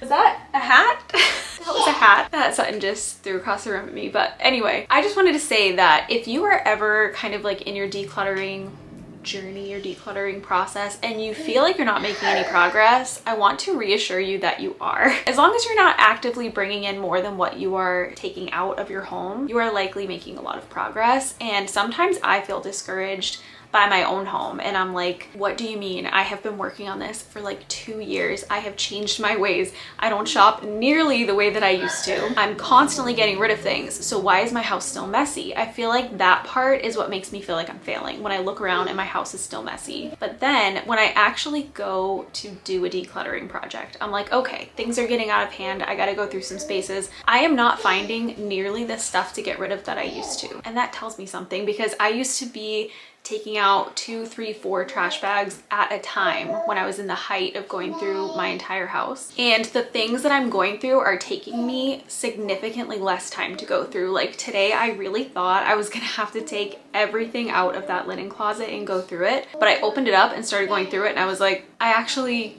can't really think of much that I would need to get rid of out of here. Sometimes I just have to remind myself that I do have 2 small children and I have a husband who lives here and we live in this house, and this house is small. This is not a big house. So we don't have a ton of space to work with, and when our house gets messy, it's because we live in a small house. So if anything is out of place, it makes pretty much the entire house feel like it's untidy. We don't really have the luxury of putting things down instead of putting them away without making the entire house look like a mess. And that doesn't mean that we are not living more minimally than we used to. We have made major changes. We've got rid of so much stuff. And when I do go to clean the house, it takes me so much less time than it used to. I used to be able to post like a 30 to 40-minute video cleaning my house. Mind you, that video was also sped up between 400 to 800%, and it was chopped up. It would take me, no lie, the entire 8-9 hours to film a video like that, cleaning my entire house, and sometimes I wouldn't even get the whole house clean. Now, truthfully, if I were to set a timer and time myself cleaning my entire house, it would take me under an hour for sure. And I'm actually cleaning things instead of just putting things away. Are you talking about farting? I'm trying to film a serious video and I have a 3-year-old out there talking about farting, so I apologize for that. But anyway, I'm not like speaking off of a script right now. I'm truly speaking from the heart. So I really hope that everything I just said makes sense. And I'm just hoping to provide some encouragement if you are also working on decluttering your house and sometimes you worry that maybe you're not making any progress. Sometimes you really just have to reflect on some things. Think about how long it used to take you to declutter a space, or how many trash bags you used to be taking out of your house, or maybe how long it used to take you to clean your entire house. And now things are starting to be a lot easier and simpler. Minimalism looks different for everyone. So for us, we're living a pretty minimal life right now compared to the way that we used to. And I'm very proud of us for how far we've come, especially myself, because I'll be honest, I did put in most of the work. But that's gonna be it for today's video. I really hope you guys enjoyed this one. I say that every single time. I feel like a robot. It's just like rolls off the tongue. I don't know. But I do hope that you enjoyed this video. And if you're new to my channel, I would love for you to subscribe for more decluttering, cleaning, minimalism, simple living, whatever motivation. I post a new video at least once a week, sometimes twice. Sometimes I skip altogether. It just depends what's going on, but I really appreciate every single one of you for being here. Subscribe, turn on your notification bells, and don't forget to come back every single week to see a new video from me. But that's it. Hope you all have a wonderful day, and I'll see you next time. And welcome back to my channel. Today we're going to be talking about clutter creep, more specifically how to prevent clutter creep from taking over your life. If you're new to my channel, I am a mom of 2 little boys. They create a lot of messes for me. For example, this is my backdrop right now. We've got a book, we've got toys, we've got Play-Doh all over the place. I will obviously get to that later, but when you have 2 kids, there's gonna be a mess, and honestly, they're probably the biggest reason why clutter creep is such a thing in my life. So I have a couple things that I wanna get done today, so I figured I would take you guys with me while I'm getting things done and talk about the ways that clutter creep kind of haunts me, and also some ways to prevent it from happening. So if you feel like your home is difficult to manage, your home is not bringing you peace, you find yourself cleaning the same messes over and over and over again, you're not making any progress on the clutter inside of your cabinets and inside your closets, and you just don't even know where to start, I post a ton of decluttering on my channel. I've been on such a journey the last couple of years to live a more minimal lifestyle and to declutter my family's home. So if you need some advice, some motivation, some tips, that is what I'm here for, and I would love for you to subscribe to my channel for more decluttering videos. But yeah, let's get into it. Let's talk about one of the quiet ways that clutter creeps into your life. Piles. You head to the grocery store, you're exhausted when you get home, you leave the stuff on your counter, and then you just don't put it away. It seems innocent enough, but it kind of creates this snowball effect. You know, when you're on a diet and you're eating really, really healthy, but then let's say you have a donut and you're like, well, I ate a donut, I might as well just eat whatever I want today and start over tomorrow. But then that one day turns into 2 days, turns into 3 days, and then before you know it, it's been a couple of months and you've completely fallen off of your diet. Clutter is kind of the same way. It starts out small, but then you're looking at that pile and you're like, wow, I don't want to deal with that. And then you're like, well, my house is already a mess because of this pile, so I might as well just keep it going. And then before you know it, you have a couple little piles here and there, and then they marry each other and they become a really big pile, and then you have a lot of big piles, and then it's just this whole giant task that you don't want to deal with. So for today's little decluttering tip, just put your stuff away when you get home. I brought this stuff home yesterday. We had a really, really busy day. I put away what was refrigerated, and then I left out the other stuff, and now I need to take care of it before it becomes a bigger thing. Trust me, I totally get it. Putting things away as soon as you walk in the door sometimes just sounds like the most difficult task in the world. I have been team procrastination pretty much my whole life, and kind of on that same topic, another area that clutter really creeps in for me is my car. We get home from being out, I only have so many hands. I don't grab all the trash as we're getting out, or I don't grab a bag, or I don't bring in a water bottle, and before you know it, my car looks like it hasn't been cleaned in 3 months. I think just choosing to be intentional and make sure you're doing things right away is probably the ultimate golden rule to staying ahead of clutter creep.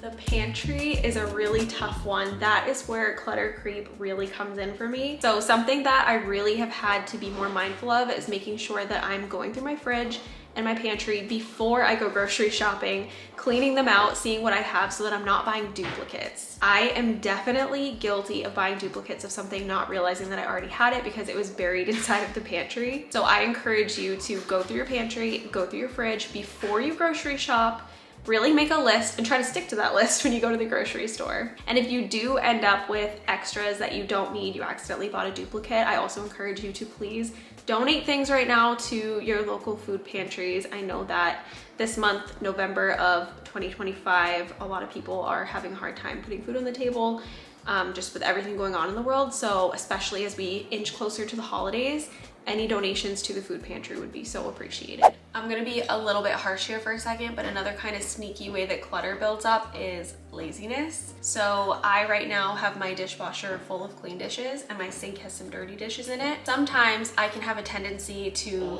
not want to deal with emptying the dishwasher, so I'll let the dishes in the sink pile up. And again, it's kind of like that same mindset of, well, my house is already a mess right now, so I might as well just keep it going. And before you know it, you have a complete disaster all over the place. So in the spirit of not doing that, not letting the clutter and the laziness take over, I'm going to get my dishwasher emptied. I don't know what it is about emptying the dishwasher. It's something that I just really do not enjoy. And sometimes I have a tendency to procrastinate on it, but I'm determined not to let my house get cluttered and filthy. And really, it does not take me a very long time once I just commit to doing it. Me not doing my dishwasher, not emptying it, is pure laziness and only ends up making the task more difficult for me in the long run.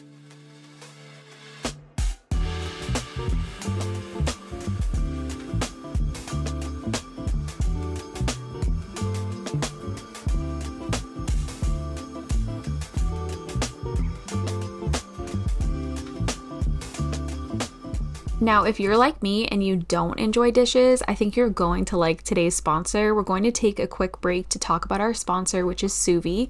They're one of my absolute favorites. I talk about my sous vide oven all the time. I use it all the time, so I'm really excited to be partnering with them for this portion of today's video.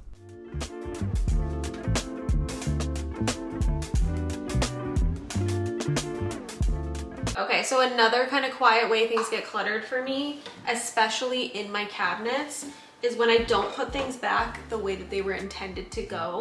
So for example, this bowl belongs to a set, and sometimes I might be too lazy to actually put the set all together and consolidate everything like this.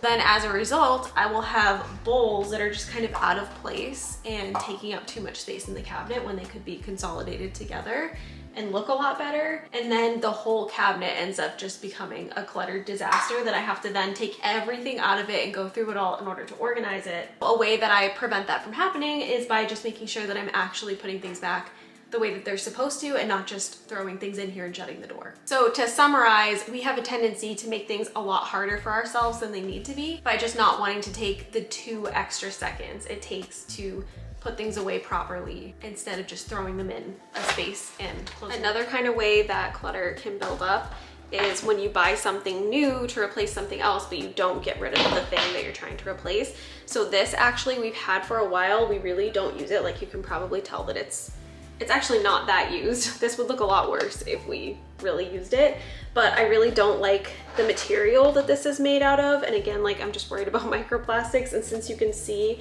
all the scratch marks and I can see pieces kind of lifting off, I want to get rid of this. Anyway, I have had this for a while sitting in the cabinet. We have not used it and I haven't gotten rid of it for some reason, but since I did buy this one, I'm just gonna get rid of this one instead of letting the clutter build up in the cabinet. In the age of social media, something that can really cause clutter creep is influencing, and I'm so sorry I'm even saying this because technically that is what I do for a living. I make YouTube videos, I promote products, I am paid by sponsors to create ads for them, and very grateful for this stream of income. But that being said, it's easy to be influenced into something that you don't need that is promising something. Like, for example, you're watching a beauty influencer and she's talking about this hair serum and how amazing it is and how soft her hair is and how it healed her split ends and it did this, that, and the other thing, and her hair's never looked better. And then you buy that because you're like, well, I need that, I want my hair to look amazing, and then it doesn't work for you. And I'm not saying that the product is bad, I'm saying that different things work for different people. So just because you're seeing something that worked for someone else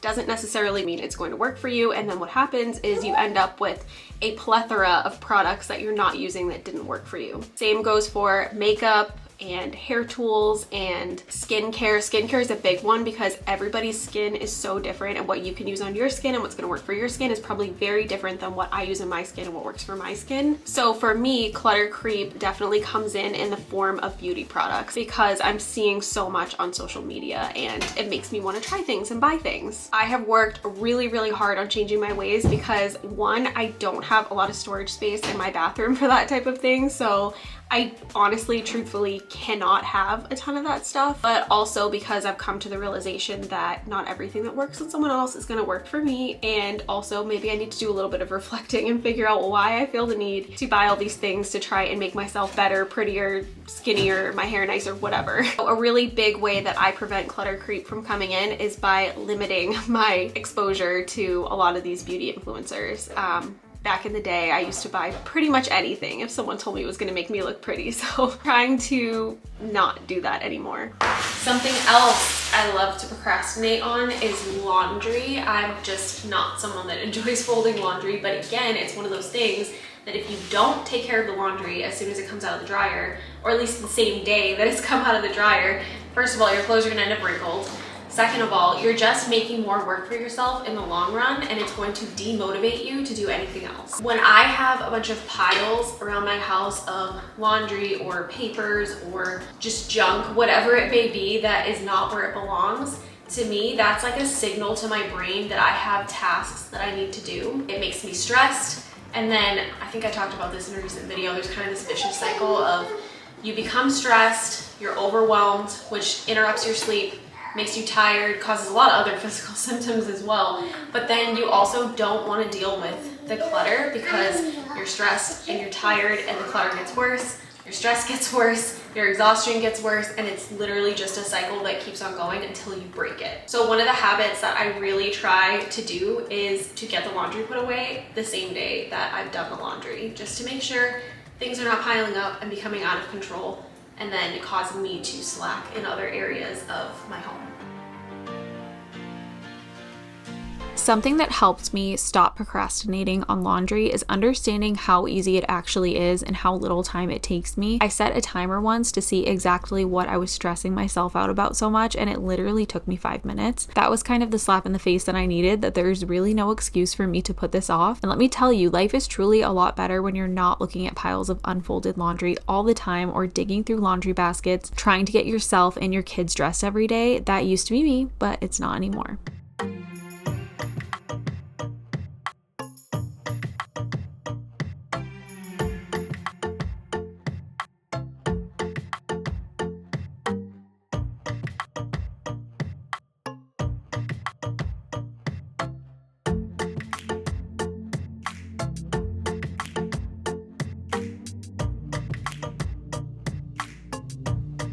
For me personally, a way that clutter creeps into my life is by not taking care of something as soon as I notice it.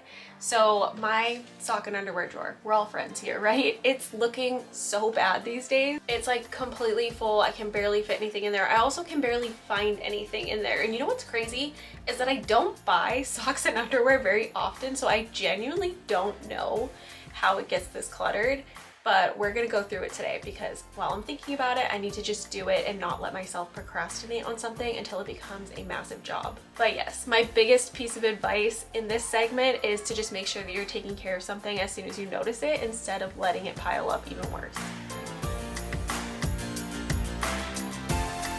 For a space like this in particular, it's definitely easiest to just take everything out of the space to go through it. If I tried to just dig through this drawer and pick stuff out, it would look just as unorganized when I'm done as when I started. Some spaces I'm totally fine with just picking and choosing stuff at a glance, but this drawer in particular needed a complete overhaul.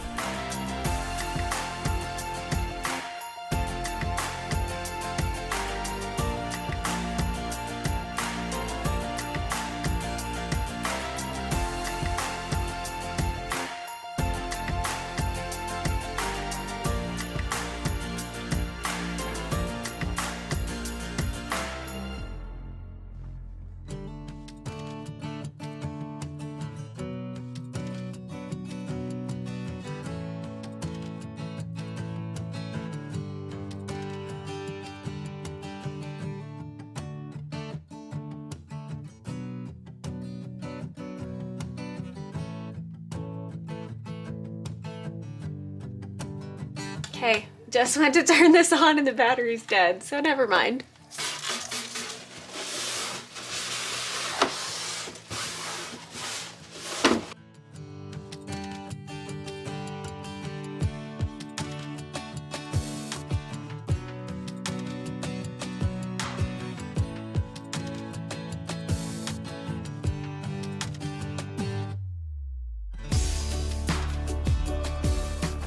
Okay, here's where we're at after. I went through my underwear off camera, but that's a whole pile of things that I'm gonna get rid of from inside of this drawer. So that looks a lot better. I feel like maybe it still looks a tad bit cluttered, but these are also really small drawers, and I do keep in here bras, socks, underwear, any shapewear, tights, like anything like that in this drawer. So there is a lot that needs to fit into one small drawer. So I'm not gonna beat myself up over it too much, but I'm glad I got this done.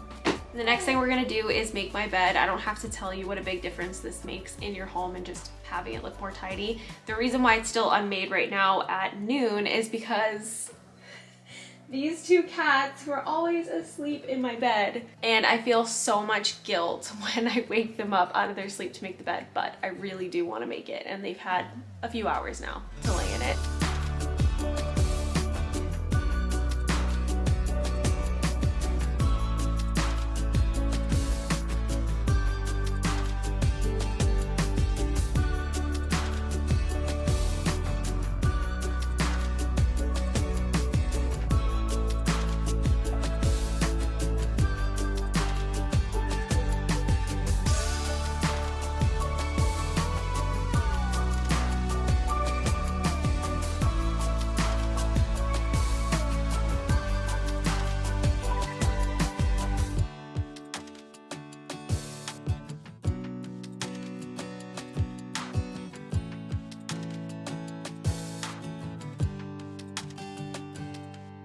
Another big way that clutter can kind of creep into my house is through paper. So for example, mail coming into my house, and then also my kids' paperwork from school. I have such a hard time with this, but I know that the best thing to do is just go through it as soon as it comes through my door and make sure I'm recycling everything immediately. Especially when it comes to kids' schoolwork, that can be a hard one. I feel like you're either someone that's totally fine with just throwing it away, or you're someone like me who tends to hold sentimental value in that stuff, and you will hold on to it even if it's just scribbles on a piece of paper. But I want to encourage you that with time and practice, you can get over this, you can get better at this, and it's just a really easy way to stop the clutter creep from coming in by making sure that you're going through your mail and going through your kids' paperwork immediately and getting rid of anything that you definitely don't need. Another place that clutter can kind of creep in for me is our entryway closet. This is something that I have to stay on top of all the time. I have to make sure that I'm constantly putting away coats, going through coats, making sure I'm getting rid of any that are either just in poor condition or they no longer fit my kids, and not holding on to things for years that we don't need.